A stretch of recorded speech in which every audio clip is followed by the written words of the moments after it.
ਬਿਸਮਿਲ੍ਲਾਹਿਰਰਹਿਮਾनिर्रहीम अस्सलाम वालेकुम। PTV the live transmission अज दा मेहमान दे विच तानू सब नू खुशामदीद वेलकम ते जी आया नू। मैं ताड़ी अपनी मेज़बान सोनिया शेख ते मेरे नाल प्रोग्राम विच मौजूद ने अली उस्मान बाजवा।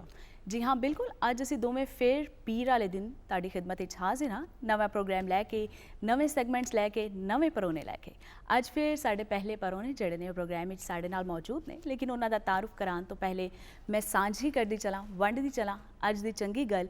ते अज दी चंगी गल की है जनाब? अज दी चंगी गल ए वे कि मौसम बदल रहा है, मौसम की रुत बदल रही है। ऐसे परो हवा दे विच जिहड़ी है ना नमी ਉਹ ਵੱਧਦੀ ਪਈ ਹੈ ਤੇ ਨਮੀ ਦੇ ਵਧਣ ਦੇ ਨਾਲ ਥੋੜੀ ਥੋੜੀ ਨਿੰਮੇ ਸਰਦੀ ਵੀ ਹੋ ਗਈ ਹੈ। ਐਸੇ ਲਈ ਕੋਸ਼ਿਸ਼ ਕਰੋ ਕਿ ਇਸ ਮੌਸਮ ਦੇ ਵਿੱਚ ਜਿੰਨਾ ਹੋ ਸਕੇ ਇਹਤਿਆਤ ਕਰੋ। ਇਹਦੇ ਨਾਲ ਠੰਡਾ ਪਾਣੀ, ਜ਼ਿਆਦਾ ਠੰਡਾ ਪਾਣੀ ਜਿਹੜੇ ਲੋਕ ਹਾਲੇ ਵੀ ਪੀਂਦੇ ਨੇ ਉਹ ਥੋੜਾ ਘੱਟ ਕਰ ਦੇਣ, ਕਿਉਂਕਿ ਖਾਂਸੀ, ਨਜ਼ਲਾ, ਜ਼ੁਕਾਮ ਇਸ ਮੌਸਮ ਵਿੱਚ ਵੱਧ ਜਾਂਦਾ ਹੈ, ਬਲਕਿ ਬੁਖਾਰ ਵੀ ਵੱਧ ਜਾਂਦਾ ਹੈ। ਤੇ ਬੁਖਾਰ ਤੋਂ ਯਾਦ ਆਇਆ, ਇੱਕ ਹੋਰ ਜਿਹੜੀ ਚੀਜ਼ ਸਾਡੇ ਪਾਕਿਸਤਾਨ ਵਿੱਚ ਇਸ ਟਾਈਮ ਵਧੀ ਹੋਈ ਹੈ ਉਹ ਡੈਂਗੀ ਹੈ। तो डेंगी तो दा मुकाबला किस तरह करना है, डेंगी नू जड़ा है वो किस तरह घट करना है, इहदी शरह नू, इहदे वास्ते एहतियाती तदाबीर अपनानियां केड़ियां ने। इस वास्ते ऐसे गल नू अगे वधांदे होया प्रोग्राम विच असीं दावत दित्ती है डॉक्टर अदरीस अहमद साहब नू, सीनियर फैमिली फिजिशियन ने। अस्सलाम वालेकुम ते प्रोग्राम विच सानू जी आए नू। वालेकुम अस्सलाम।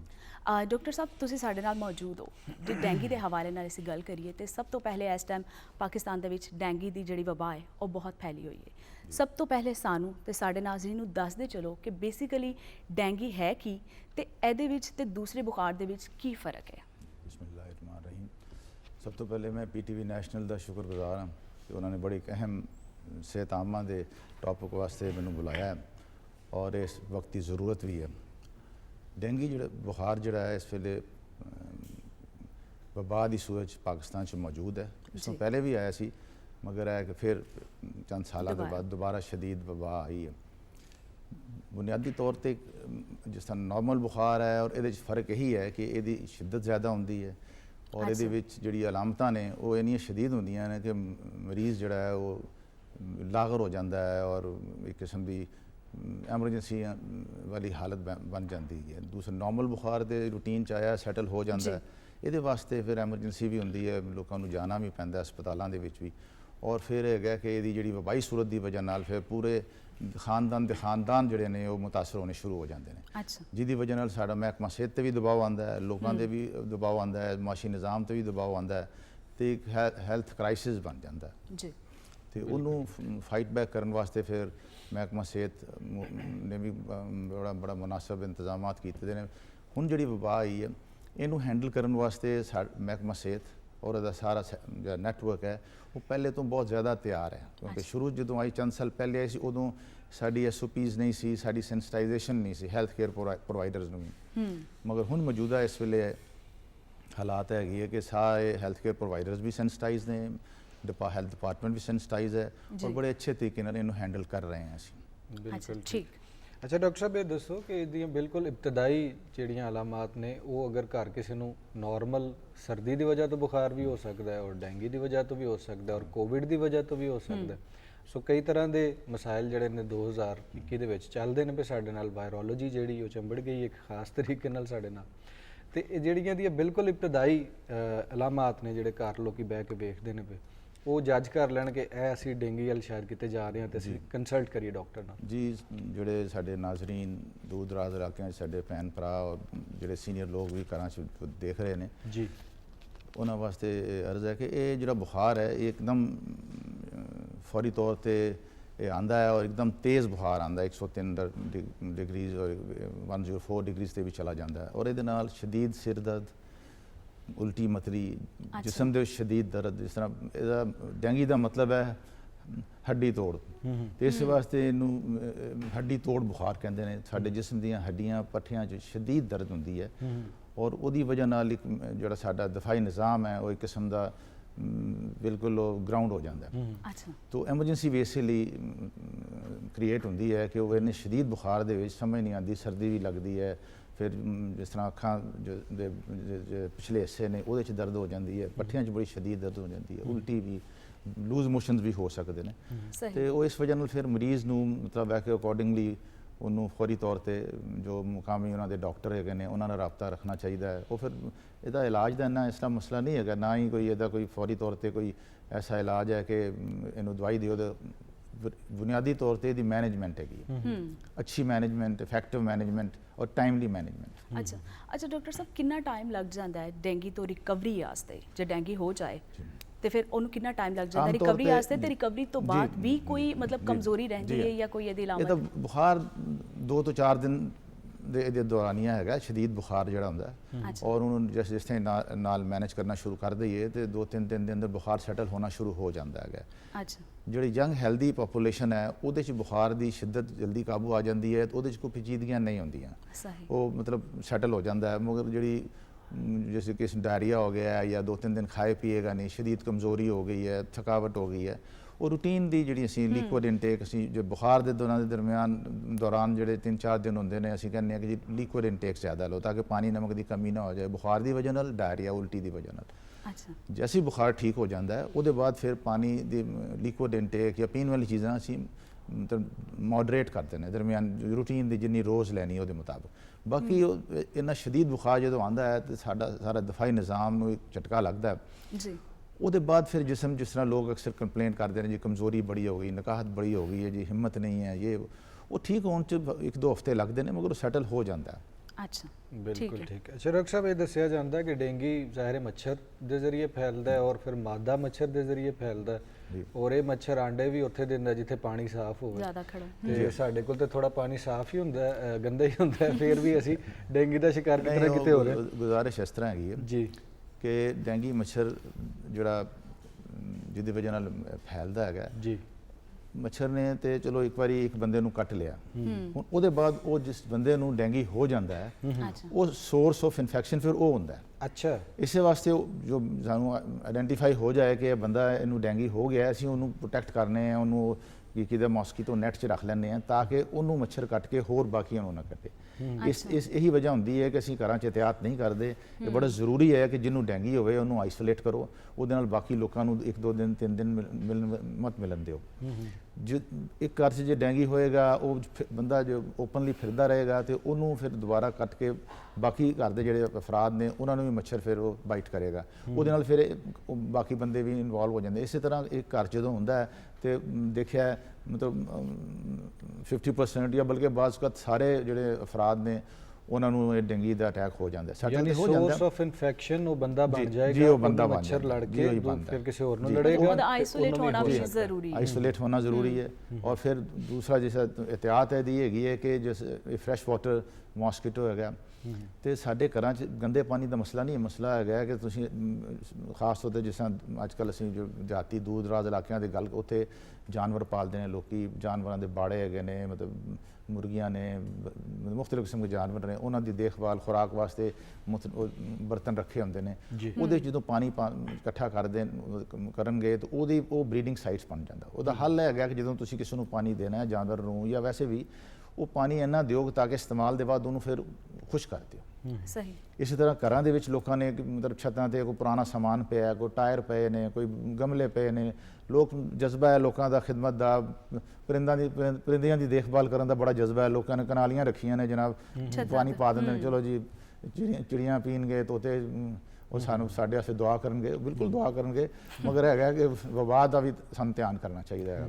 ਤੇ ਉਹ ਤੁਸੀਂ ਅੱਧੇ ਘੰਟੇ ਵਾਸਤੇ ਰੱਖ ਦਿਓ ਪਾਣੀ, ਉਹਦੇ ਬਾਅਦ ਤੁਸੀਂ ਡਰਾਈ ਕਰ ਦਿਓ, ਇਹ ਤੇ ਹੋ ਸਕਦਾ ਨਾ, ਤੁਹਾਡਾ ਜਜ਼ਬਾ ਵੀ ਕਾਇਮ ਰਹੇਗਾ ਮਗਰ ਵਬਾ ਦੀ ਹਿਫਾਜ਼ਤ ਵੀ ਹੋ ਜਾਏਗੀ। ਨਹੀਂ ਮਤਲਬ ਜੇ ਰੋਜ਼ ਜਾਂ ਇੱਕ ਦਿਨ ਬਾਅਦ ਤੁਸੀਂ ਪਾਣੀ ਚੇਂਜ ਕਰ ਦਿੰਦੇ ਹੋ, ਤਾਜ਼ਾ ਪਾਣੀ ਆ ਜਾਏ, ਫਿਰ ਉਹ ਦੇਖੇ ਮੈਂ ਤੇ ਇਹੀ ਕਹਾਂਗਾ ਕਿ ਰੋਜ਼ ਚੇਂਜ ਹੋਣਾ ਚਾਹੀਦਾ ਪਾਣੀ। ਮਤਲਬ ਪਾਣੀ ਜੇ ਸਾਰਾ ਦਿਨ ਜੇ ਤੁਸੀਂ ਰੱਖੋਗੇ ਤੇ ਫਿਰ ਤੇ ਉਹਨਾਂ ਨੂੰ ਤਾਂ ਮੌਕਾ ਮਿਲ ਜਾਏਗਾ ਨਾ।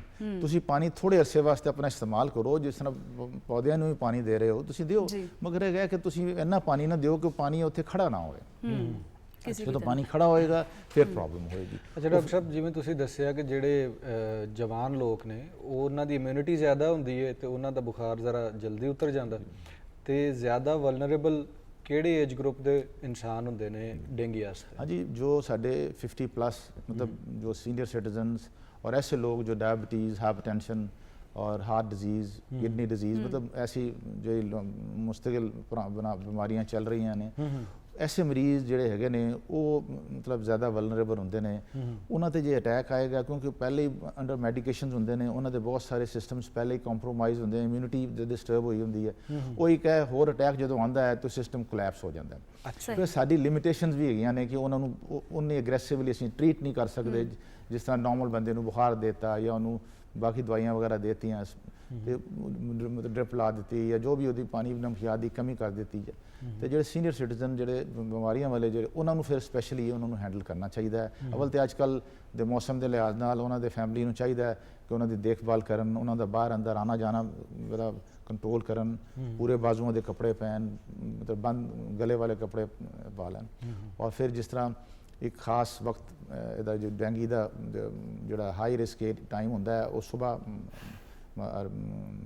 ਜਾਂ ਸਨਰਾਈਜ਼ ਔਰ ਸਨਸੈਟ ਮਤਲਬ ਸੁਬਾਹ 7 ਵਜੇ ਤੋਂ 9 ਵਜੇ ਤੱਕ ਦਾ ਰੱਖ ਲਓ ਟਾਈਮ ਅਸਰ ਔਰ ਮਗਰਬ ਦਾ ਸ਼ਾਮ ਵੇਲੇ ਇਹ ਦੋ ਟਾਈਮ ਐਸੇ ਹੁੰਦੇ ਜਿਸ ਵੇਲੇ ਇਸ ਮੱਛਰ ਦੇ ਮਤਲਬ ਇਨਸੈਕਟ ਬਾਈਟ ਜਿਹੜੀ ਹੈ ਉਹਦੇ ਚਾਂਸਸ ਬਹੁਤ ਜ਼ਿਆਦਾ ਹੁੰਦੇ ਨੇ ਵੈਸੇ ਹਰ ਵੇਲੇ ਉਹ ਕੱਟ ਸਕਦਾ ਕੋਈ ਐਸਾ ਪਾਬੰਦੀ ਨਹੀਂ ਹੈਗੀ ਮਤਲਬ ਇਹ ਵੀ ਜ਼ਿਹਨ 'ਚ ਰੱਖੋਗੇ ਵੀ ਮਤਲਬ ਹਰ ਵੇਲੇ देयर आर ਚਾਂਸਸ ਮਗਰ ਇਹ ਹਾਈ ਟਾਈਮ ਹੈ ਜਿਸ ਵੇਲੇ ਤੁਸੀਂ ਇਹਨਾਂ ਦੇ ਬਚਣਾ ਬੜਾ ਜ਼ਰੂਰੀ ਹੈ अच्छा सही मजीद डेंगी के हवाले नाल गलबात करने ते एहतियाती तदाबीर की ने एवं पूछने लेकिन इत्थे वेला होया एक निक्की जी ब्रेक दा ब्रेक ते जाने ते ब्रेक तो वापस आने रहना साडे नाल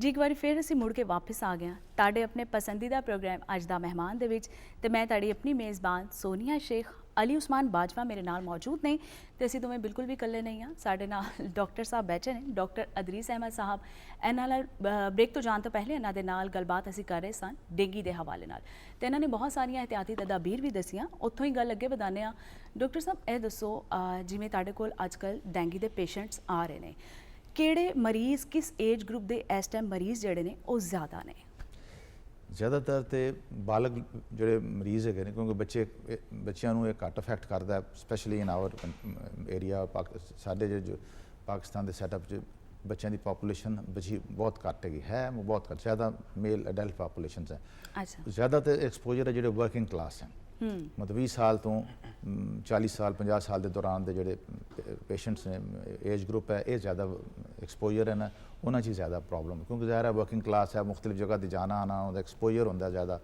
ਤੇ ਉਹਨਾਂ ਨੂੰ ਆਸਾਨੀ ਨਾਲ ਕੰਟੈਮੀਨੇਸ਼ਨ ਹੋ ਜਾਂਦੀ ਜ਼ਾਹਿਰ ਹੈ ਕਿ ਜਿੱਥੇ ਕੰਮ ਕਰ ਰਹੇ ਨੇ ਉੱਥੇ ਜੇ 20 ਬੰਦੇ ਕੰਮ ਕਰਦੇ ਨੇ ਕੋਈ ਵੀ ਬੰਦਾ ਲੈਟਸ ਸੇ ਇਨਫੈਕਟਡ ਹੈ ਕਿਉਂਕਿ ਜਿਹਨੂੰ ਇਨਫੈਕਟ ਹੋਵੇ ਉਹਨੂੰ ਖੁਦ ਵੀ ਨਹੀਂ ਪਤਾ ਚੱਲਣਾ ਜਦ ਤੱਕ ਉਹ ਬੁਖਾਰ ਨਹੀਂ ਚੜੇਗਾ ਉਹਨੂੰ ਤਾਂ ਨਹੀਂ ਪਤਾ ਚ ਬੁਖਾਰ ਚੜਨ 'ਚ 2-4 ਦਿਨ ਲੱਗ ਜਾਂਦੇ ਨੇ ਫੌਰੀ ਤੌਰ 'ਤੇ ਇਨਫੈਕਸ਼ਨ ਦੇ ਬਾਅਦ ਉਹਦਾ ਇਨਕੂਬੇਸ਼ਨ ਪੀਰੀਅਡ ਹੁੰਦਾ ਹੈ ਉਹਦੇ ਬਾਅਦ ਫਿਰ ਬੁਖਾਰ ਹੁੰਦਾ ਫਿਰ ਪਤਾ ਚੱਲਦਾ ਕਿ ਮੈਨੂੰ ਇਹ ਹੋਇਆ ਔਰ ਉਸ ਤੋਂ ਪਹਿਲੇ ਉਹ ਪ੍ਰੋਬਲਮ ਆ ਸਕਦੀ ਹੈ ਅੱਛਾ ਉਸ ਤੋਂ ਪਹਿਲੇ ਉਹ ਜਿਹੜਾ ਵਾਇਰਸ ਹੈ ਉਹ ਫੈਲ ਚੁੱਕਿਆ ਹੁੰਦਾ ਹੈ ਅੱਛਾ ਮੈਂ ਐਸੀ ਗੱਲ ਤੋਂ ਇੱਕ ਜਿਹੜਾ ਸਵਾਲ ਤੁਹਾਡੇ ਕੋਲ ਪੁੱਛਣਾ ਹੈ ਕਿ ਜਿਵੇਂ ਤੁਸੀਂ ਦੱਸਿਆ ਕਿ ਜਿਹੜੀ ਵਰਕਿੰਗ ਕਲਾਸ ਹੈ ਉਹ ਜ਼ਿਆਦਾ ਇਹਦੇ ਤੋਂ ਇਫੈਕਟ ਹੋ ਰਹੀ ਹੈ ਤੇ ਇਹਦੇ ਵਾਸਤੇ ਤੇ ਮਤਲਬ ਪਿੰਡਾਂ ਥਾਵਾਂ ਤੋਂ ਬਹੁਤ ਸਾਰੇ ਲੋਕ ਕੰਮ ਵਾਸਤੇ ਰੋਜ਼ਗਾਰ ਵਾਸਤੇ ਜਾਂ ਪੜ੍ਹਨ ਵਾਸਤੇ ਸ਼ਹਿਰਾਂ 'ਚ ਆਉਂਦੇ ਨੇ ਤੇ ਜਦੋਂ ਉਹਨਾਂ ਨੂੰ ਪਤਾ ਚੱਲੇ ਕਿ ਉਹ ਬਿਮਾਰ ਨੇ ਤੇ ਉਹਨਾਂ ਨੂੰ ਡੈਂਗੀ ਹੋ ਗਿਆ ਜ਼ਾਹਰੀ ਗੱਲ ਹੈ ਹਰ ਕੋਈ ਚਾਹੇਗਾ ਕਿ ਉਹ ਵਾਪਸ ਆਪਣੇ ਘਰ ਜਾਏ ਉੱਥੇ ਉਹ ਜ਼ਿਆਦਾ ਅੱਛਾ ਟ੍ਰੀਟਮੈਂਟ ਲੈ ਸਕਣ ਤੁਸੀਂ ਇਸ ਹਵਾਲੇ ਨਾਲ ਕੀ ਕਹੋਗੇ ਦੇਖੋ ਜੀ ਸਿਹਤ ਦੇ ਹਵਾਲੇ ਨਾਲ ਐਜ਼ ਅ ਡਾਕਟਰ ਮੇਰਾ ਤੇ ਇਹੀ ਮਸ਼ਵਰਾ ਹੈ ਔਰ ਸਾਡੀ ਜਿਹੜੀ WHO ਦੀ ਜਿਹੜੀ ਗਾਈਡਲਾਈਨਸ ਹੈ ਮਹਿਕਮਾ ਸਿਹਤ ਦੀ ਜਿਹੜੀ ਗਾਈਡਲਾਈਨਸ ਨੇ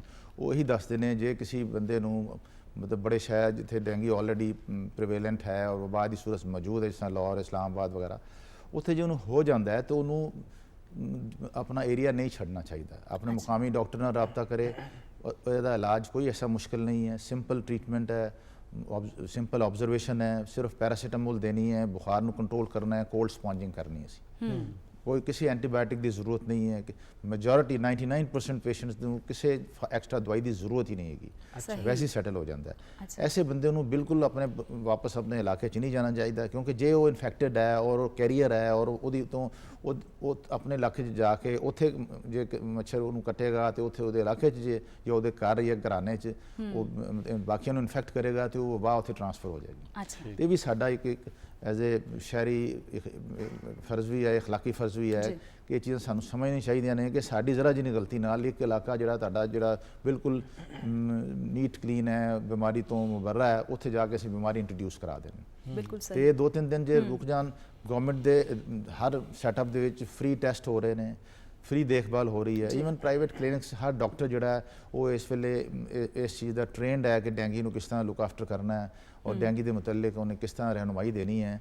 ਮਤਲਬ ਅਸੀਂ ਖੁਦ ਆਪਣੇ ਟੈਲੀਫੋਨ ਦਿੱਤੇ ਦੇ ਨੇ ਆਪਣੇ EMPLOYEES ਨੂੰ। ਅੱਜ ਕੱਲ੍ਹ ਤੇ ਸਭ ਤੋਂ ਵੱਡੀ ਆਸਾਨੀ ਹੈ, ਪਾਕਿਸਤਾਨ ਦੇ ਕਿਸੇ ਕੋਨੇ 'ਚ ਵੀ ਹੋ, ਮੋਬਾਈਲ ਤੁਹਾਡੇ ਕੋਲ ਹੈਗਾ, ਤੁਸੀਂ WhatsApp ਤੇ ਗੱਲ ਕਰ ਸਕਦੇ ਹੋ, ਟੈਲੀਫੋਨ ਤੇ ਵੀ ਗਾਈਡੈਂਸ ਲੈ। ਫਿਰ ਗਵਰਨਮੈਂਟ ਆਫ ਪੰਜਾਬ ਨੇ ਬੜਾ ਅੱਛਾ ਇੱਕ ਇੰਤਜ਼ਾਮ ਕੀਤਾ ਹੈ ਕਿ ਇੱਕ ਡੈਂਗੀ ਹੈਲਥ ਕੇਅਰ ਪ੍ਰੋਗਰਾਮ ਹੈਗਾ, ਉਹ ਉਹਨਾਂ ਨੇ ਮਤਲਬ ਹੈ ਕਿ ਬਣਾਇਆ ਹੋਇਆ। ਤੁਸੀਂ ਉਹਨਾਂ ਦੀ ਹੈਲਪਲਾਈਨ ਹੈ, ਉਹਦੇ ਤੁਸੀਂ ਗੱਲਬਾਤ ਕਰ ਸਕਦੇ ਹੋ, ਪੁੱਛ ਸਕਦੇ ਹੋ, ਕੋਈ ਬਿਲਕੁਲ ਉਹ ਤੁਹਾਨੂੰ ਫੌਰਨ ਗਾਈਡ ਵੀ ਕਰ ਦਿੰਦੇ ਨੇ। ਮਗਰ ਜਿੱਥੇ ਤੁਸੀਂ ਰਹਿੰਦੇ ਹੋ ਉਹਨੂੰ ਜਗ੍ਹਾ ਨਹੀਂ ਛੱਡਣੀ ਚਾਹੀਦੀ ਔਰ ਆਪਣੇ ਮੁਕਾਮੀ ਡਾਕਟਰ ਦੇ ਨਾਲ ਰਾਬਤਾ ਰੱਖਣਾ। ਬਿਲਕੁਲ ਠੀਕ ਹੈ। ਡਾਕਟਰ ਸਾਹਿਬ ਇਹ ਦੱਸੋ ਕਿ ਅਗਰ ਫਰਜ਼ ਕਰੋ ਕਿਸੇ ਨੂੰ ਅਲਾਮਤ ਆ ਗਈਆਂ ਨੇ ਡੈਂਗੀ ਦੀਆਂ, ਸਭ ਤੋਂ ਪਹਿਲਾ ਕੰਮ ਉਹ ਕੀ ਕਰੇ?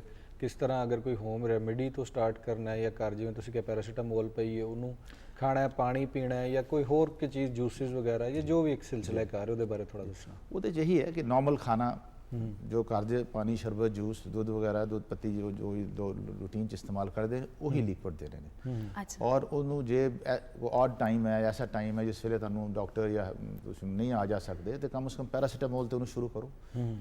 ਹੁਣ ਪੈਰਾਸੀਟਾਮੋਲ 4-4 ਘੰਟੇ ਬਾਅਦ ਦਵਾਈ ਦੇ ਦਿਓ। 102 ਤੋਂ ਬੁਖਾਰ ਜ਼ਿਆਦਾ ਜਾ ਰਿਹਾ, 2-2 ਗੋਲੀਆਂ ਦੇ ਸਕਦੇ ਹੋ।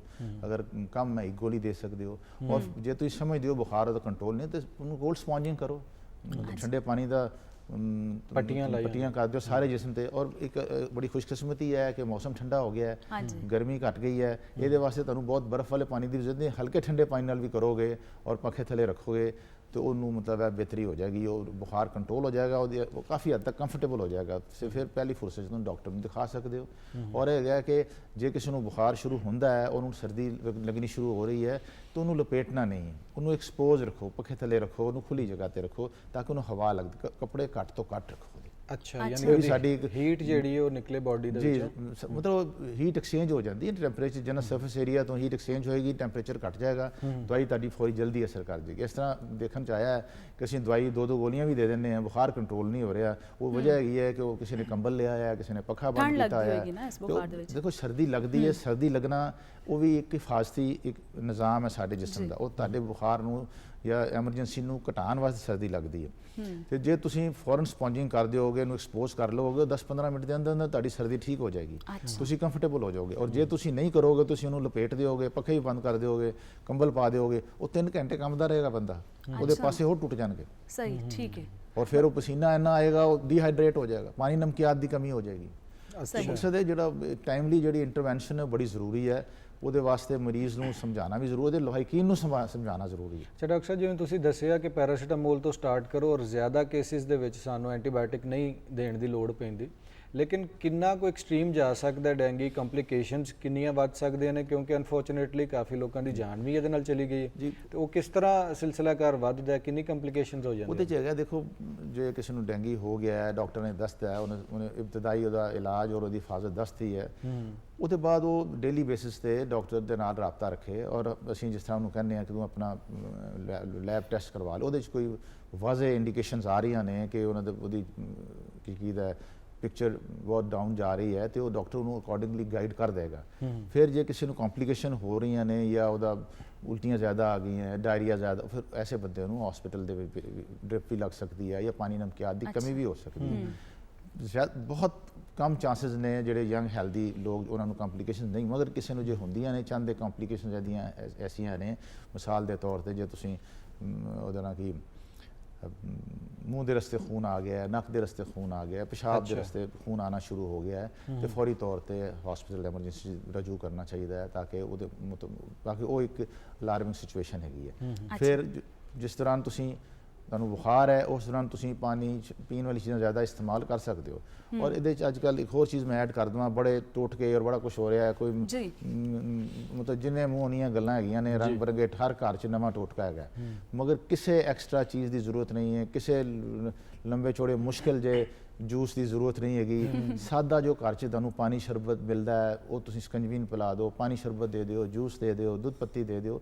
ਨਾਰਮਲ ਜਿਹੜੇ ਘਰ ਦੀਆਂ ਚੀਜ਼ਾਂ ਨੇ ਜੋ ਤੁਸੀਂ ਅਫੋਰਡੇਬਲ ਹੈਗੀਆਂ ਨੇ ਉਹ ਤੁਸੀਂ ਦੇ ਸਕਦੇ ਹੋ। ਉਹ ਬਿਲਕੁਲ ਮਤਲਬ ਹੈ ਉਹ ਤੁਹਾਡੇ ਜੋ ਪ੍ਰੋਬਲਮ ਹੈ ਉਹਨੂੰ ਕੰਟਰੋਲ ਕਰੇਗਾ।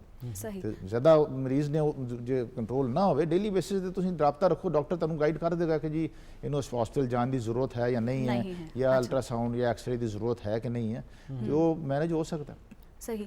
ਅੱਛਾ, ਐਸੇ ਗੱਲ ਤੋਂ ਜੇ ਮੈਂ ਤੁਹਾਡੇ ਕੋਲ ਪੁੱਛਦੀ ਚੱਲਾਂ ਕਿ ਕੁਝ ਲੋਕ ਮਤਲਬ ਜਿਹੜੇ ਪਿੰਡਾਂ ਥਾਵਾਂ ਤੇ ਰਹਿੰਦੇ ਨੇ, ਜਿਨ੍ਹਾਂ ਨੂੰ ਬੁਖਾਰ ਹੋ ਜਾਏ ਤੇ ਉਹ ਜ਼ਿਆਦਾਤਰ ਘਰੇਲੂ ਟੋਟਕਿਆਂ ਤੇ ਹੀ ਜਿਹੜਾ ਨਾ ਉਹ ਕਹਿੰਦੇ ਨੇ ਚਲੋ ਅਸੀਂ ਆਪੇ ਹੀ ਠੀਕ ਕਰ ਲਾਂਗੇ, ਮਤਲਬ ਆਪੇ ਹੀ ਅਕਸਰ ਡਾਕਟਰ ਵੀ ਬਣ ਜਾਂਦੇ ਨੇ। ਤੇ ਉਹ ਕਿਸ ਸਟੇਜ ਤੇ ਜਾ ਕੇ ਕਿ ਉਹਨਾਂ ਨੂੰ ਚਾਹੀਦਾ ਹੈ ਕਿ ਉਹ ਪਹਿਲੇ ਜਾ ਕੇ ਆਪਣਾ ਟੈਸਟ ਕਰਵਾਉਣ ਕਿ ਡੈਂਗੀ ਹੈ, ਕਰੋਨਾ ਹੈ ਜਾਂ ਇੰਜ ਦਾ ਕੋਈ ਬੁਖਾਰ ਹੋਰ ਤੇ ਨਹੀਂ, ਜਾਂ ਸੀਜ਼ਨਲ ਬੁਖਾਰ ਤੇ ਨਹੀਂ, ਉਹ ਘਰੇਲੂ ਟੋਟਕਿਆਂ ਤੇ ਹੀ ਜਿਹੜਾ ਨਾ ਆਪਣਾ ਜ਼ਿਆਦਾ ਹਾਲਤ ਜਿਹੜੀ ਉਹ ਜ਼ਿਆਦਾ ਖਰਾਬ ਕਰ ਲੈਂਦੇ ਨੇ। ਉਹਨਾਂ ਦੇ ਬਾਰੇ 'ਚ ਕੀ ਕਹਿਣਾ ਚਾਹੋਗੇ? ਸਾਡੇ ਮਹਿਕਮਾ ਸਿਹਤ ਦਾ ਪ੍ਰਾਇਮਰੀ ਹੈਲਥ ਕੇਅਰ ਦਾ ਨਿਜ਼ਾਮ ਬਿਹਤਰੀਨ ਹੈ।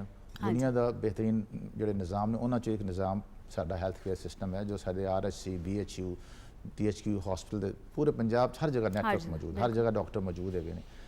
ਸਭ ਤੋਂ ਪਹਿਲੀ ਗੱਲ ਤਾਂ ਹੈਗੀ ਜੇ ਤੁਹਾਨੂੰ ਪ੍ਰੋਬਲਮ ਆਉਂਦੀ ਹੈ ਰੂਟੀਨ 'ਚ, ਜੇ ਮਤਲਬ ਤੁਹਾਡੇ ਉਹ ਪੈਰਾਮੈਡੀਕਲ ਸਟਾਫ ਵੀ ਜਿਹੜੇ ਪ੍ਰੈਕਟਿਸ ਕਰਦੇ ਨੇ ਉਹ ਤੁਹਾਨੂੰ ਗਾਈਡੈਂਸ ਦੇ ਸਕਦੇ ਨੇ ਬੁਖਾਰ ਵਾਸਤੇ, ਇਨੀਸ਼ੀਅਲ ਟ੍ਰੀਟਮੈਂਟ ਜਾਂ ਜੋ ਵੀ ਦੇ ਸਕਦੇ ਨੇ। ਮਗਰ ਜੇ ਤੁਹਾਨੂੰ ਕੋਈ ਸਮਝ ਨਹੀਂ ਆਉਂਦੀ ਤਾਂ ਆਪਣੇ ਜਿਹੜਾ ਏਰੀਆ ਦਾ ਜਿਹੜਾ ਹੈਲਥ ਕੇਅਰ ਸੈਂਟਰ ਹੈ ਉੱਥੇ ਰਾਬਤਾ ਕਰੋ, ਉਹ ਤੁਹਾਨੂੰ ਗਾਈਡ ਕਰਨਗੇ, ਤੁਹਾਨੂੰ ਰਹਿਨੁਮਾਈ ਕਰਨਗੇ ਔਰ ਤੁਹਾਨੂੰ ਦੱਸ ਦੇਣਗੇ ਕਿ ਤੁਹਾਡੇ ਡੂਜ਼ ਐਂਡ ਡੋਂਟਸ ਕੀ ਨੇ, ਤੁਹਾਨੂੰ ਕੀ ਕਰਨਾ ਚਾਹੀਦਾ ਕੀ ਨਹੀਂ ਕਰਨਾ ਚਾਹੀਦਾ।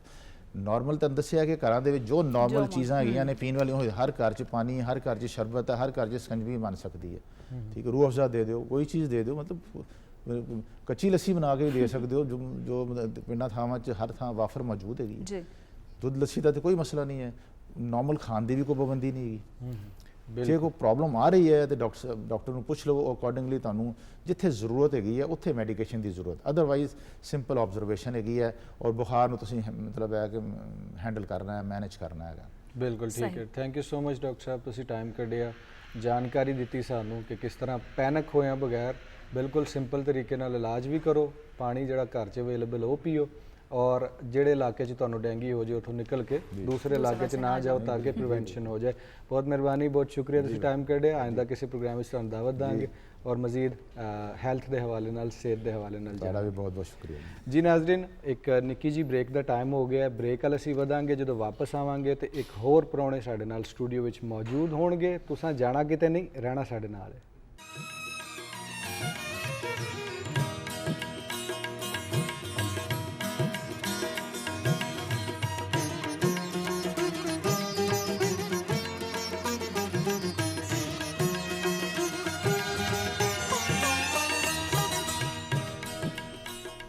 जी मुड़ के वापस आ गए हैं पाकिस्तान टेलीविजन लाहौर सेंटर तो अली उस्मान बाजवा और सोनिया शेख प्रोग्राम का नाम अज का मेहमान तुहाडा फेवरेट शो।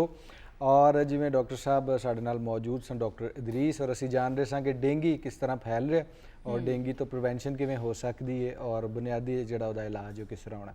एक जमाना सी कि चीज़ां वंडियां गईयां सन जेंडर वाइज और कहा गया सी कि कुड़ियां ये नहीं कर सकदियां ते मुंडे ये नहीं कर सकदे या उन्हां नूं करना नहीं चाहिए। लेकिन हुण दुनिया बदल गई है, कुड़ियां जिहड़ा ना हवाई जहाज़ भी चला रही ने, फाइटर जैट भी चला रही ने, फौज विच भी भर्ती हुंदियां ने। इस तरह मुंडे जिहड़े ने वो ऐसे शोबे जिहड़े कि कुड़ियां नाल जोड़ दिते गए उन्हां विच अजकल नज़र आ रहे हैं और अपनी जिहड़ी सर्विसिज दे रहे हैं। साडे स्टूडियो दे विच इस तरह का एक नौजवान, इस तरह का एक प्राहुणा मौजूद है जिहदा ताल्लुक fashion industry, makeup industry, beauty industry दे नाल है। ना इन्हां दा जनाब साइम गिल मेकअप आर्टिस्ट ही ने। अस्सलाम वालेकुम साइम।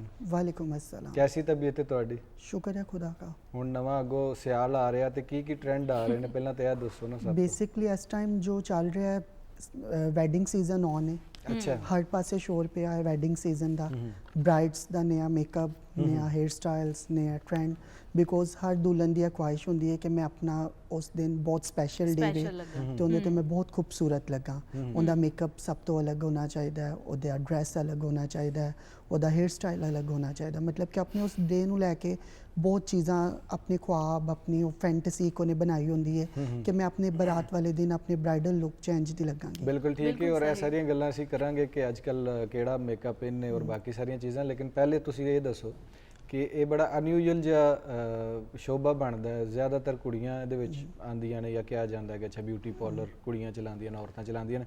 तुहाडी अपनी जर्नी कित्थों स्टार्ट हुंदी है and how you decided to be a beautician?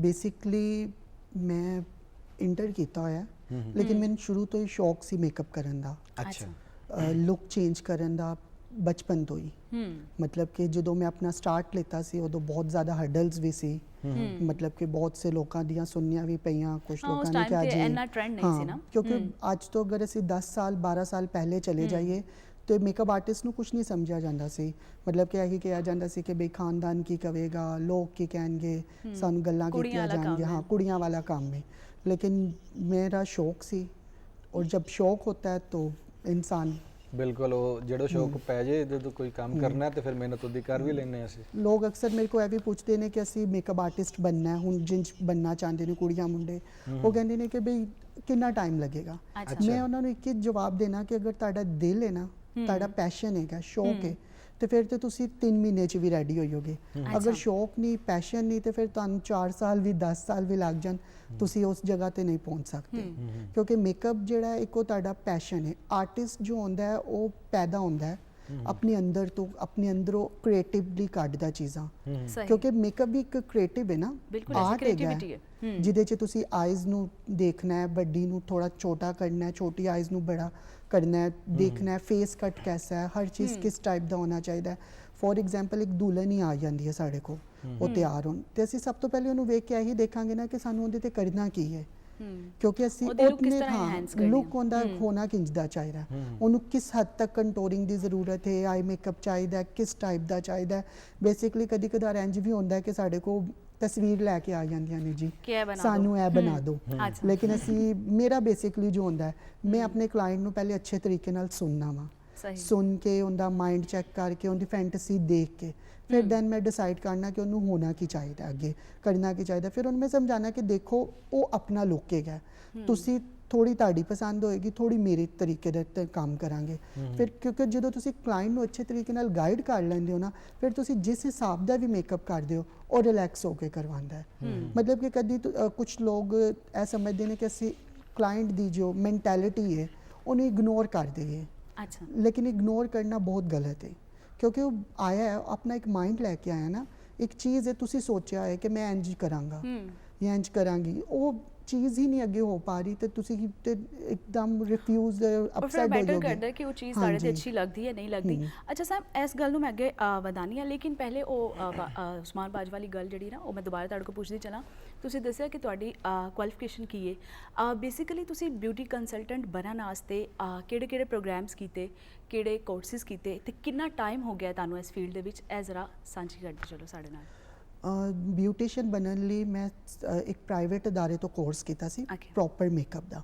Because ਜੋ ਅਦਾਰੇ ਪ੍ਰਾਈਵੇਟ ਹੁੰਦੇ ਨੇ ਨਾ ਉੱਥੇ ਇੱਕ ਸਪੈਸ਼ਲਾਈਜੇਸ਼ਨਸ ਹੁੰਦੀਆਂ ਨੇ ਇੱਕ ਡਿਪਾਰਟਮੈਂਟ ਦਿੱਤਾ ਜਾਂਦਾ ਹੈ ਕਿ ਕੋਈ ਹੇਅਰ ਦਾ ਕਰ ਰਿਹਾ ਕੋਈ ਮੇਕਅਪ ਦਾ ਕਰ ਰਿਹਾ ਕੋਈ ਸਕਿਨ ਦਾ ਕਰ ਰਿਹਾ ਮੈਂ ਬੇਸਿਕਲੀ ਸਭ ਤੋਂ ਪਹਿਲੇ ਮੇਕਅਪ ਦਾ ਕੀਤਾ ਮੇਕਅਪ ਤੋਂ ਬਾਅਦ ਮੈਂ ਹੇਅਰ 'ਚ ਆਇਆ ਹੇਅਰ ਤੋਂ ਬਾਅਦ ਸਕਿਨ 'ਚ ਬੇਸਿਕਲੀ ਮੈਂ ਆਪਣੀ ਜਰਨੀ ਇਸ ਤਰ੍ਹਾਂ ਕੀਤੀ ਔਰ ਐਕਸਪੀਰੀਅੰਸ ਜਿਹੜਾ ਹੁੰਦਾ ਨਾ ਉਹ ਮੈਂ ਬਹੁਤ ਜ਼ਿਆਦਾ ਕੀਤਾ ਬਿਕੋਜ਼ ਮੈਂ ਆਪਣੇ ਇਸ ਸ਼ੌਕ ਨੂੰ ਅੱਗੇ ਵਧਾਇਆ ਹੈ ਅੱਛਾ ਮੈਂ ਅੱਜ ਵੀ ਬੈਠ ਕੇ 14-15 ਸਾਲ ਬਾਅਦ ਵੀ ਮੈਂ ਕਹਿਣਾ ਵਾਂ ਕਿ ਮੈਂ ਹਾਲੇ ਵੀ ਕੁਝ ਹੋਰ ਸਿੱਖਣਾ ਚਾਹੁੰਦਾ ਵਾਂ ਬਿਕੋਜ਼ ਸਾਡੀ ਫੀਲਡ ਐਸੀ ਹੈ ਕਿ ਇਹਦੇ 'ਚ ਜਿਸ ਦਿਨ ਤੁਸੀਂ ਇਹ ਸੋਚੋਗੇ ਨਾ ਕਿ ਅਸੀਂ ਪਰਫੈਕਟ ਹੋ ਗਏ ਹਾਂ Trends ਬਦਲ ਜਾਂਦੇ ਨੇ ਨਾ ਹਾਂਜੀ, time ਦੇ ਨਾਲ ਨਾਲ। ਉਸ ਦਿਨ ਸਮਝੋ ਕਿ ਤੁਸੀਂ ਡਾਊਨ ਚਲੇ ਗਏ ਹੋ ਬਿਲਕੁਲ ਸਹੀ ਜਦੋਂ ਤੁਸੀਂ ਇਹ ਸੋਚੋਗੇ ਕਿ ਨਹੀਂ ਮੈਂ ਅੱਗੇ ਵਧਣਾ ਹੈ ਤੇ ਹੋਰ ਸਿੱਖਣਾ ਹੈ ਕਿਉਂਕਿ ਮੇਕਅਪ ਹੈ ਨਾ ਟ੍ਰੈਂਡ ਚੇਂਜ ਹੁੰਦਾ Change ਹੋ ਰਹਿੰਦਾ ਜਾਂਦਾ, ਹੈ ਬਿਲਕੁਲ। ਹਰ ਸਾਲ ਇੱਕ ਚੇਂਜ ਆਉਂਦਾ ਹੈ ਬਲਕਿ ਮੈਂ ਕਹਿੰਦੀ ਸੀਜ਼ਨ ਦੇ ਨਾਲ ਨਾਲ ਵੀ ਟ੍ਰੈਂਡ ਚੇਂਜ ਹੁੰਦਾ ਹੈ ਸੀਜ਼ਨ ਦੇ ਨਾਲ ਮਸਟ ਚੇਂਜ ਆਉਂਦਾ ਹੈ ਕਿਉਂਕਿ ਬ੍ਰਾਈਡ ਹੈ ਨਾ ਬ੍ਰਾਈਡ ਨੂੰ ਉਹਨੇ ਹਰ ਸੀਜ਼ਨ 'ਚ ਇੱਕ ਡਿਫਰੈਂਟ ਚਾਹੀਦਾ ਹੈ।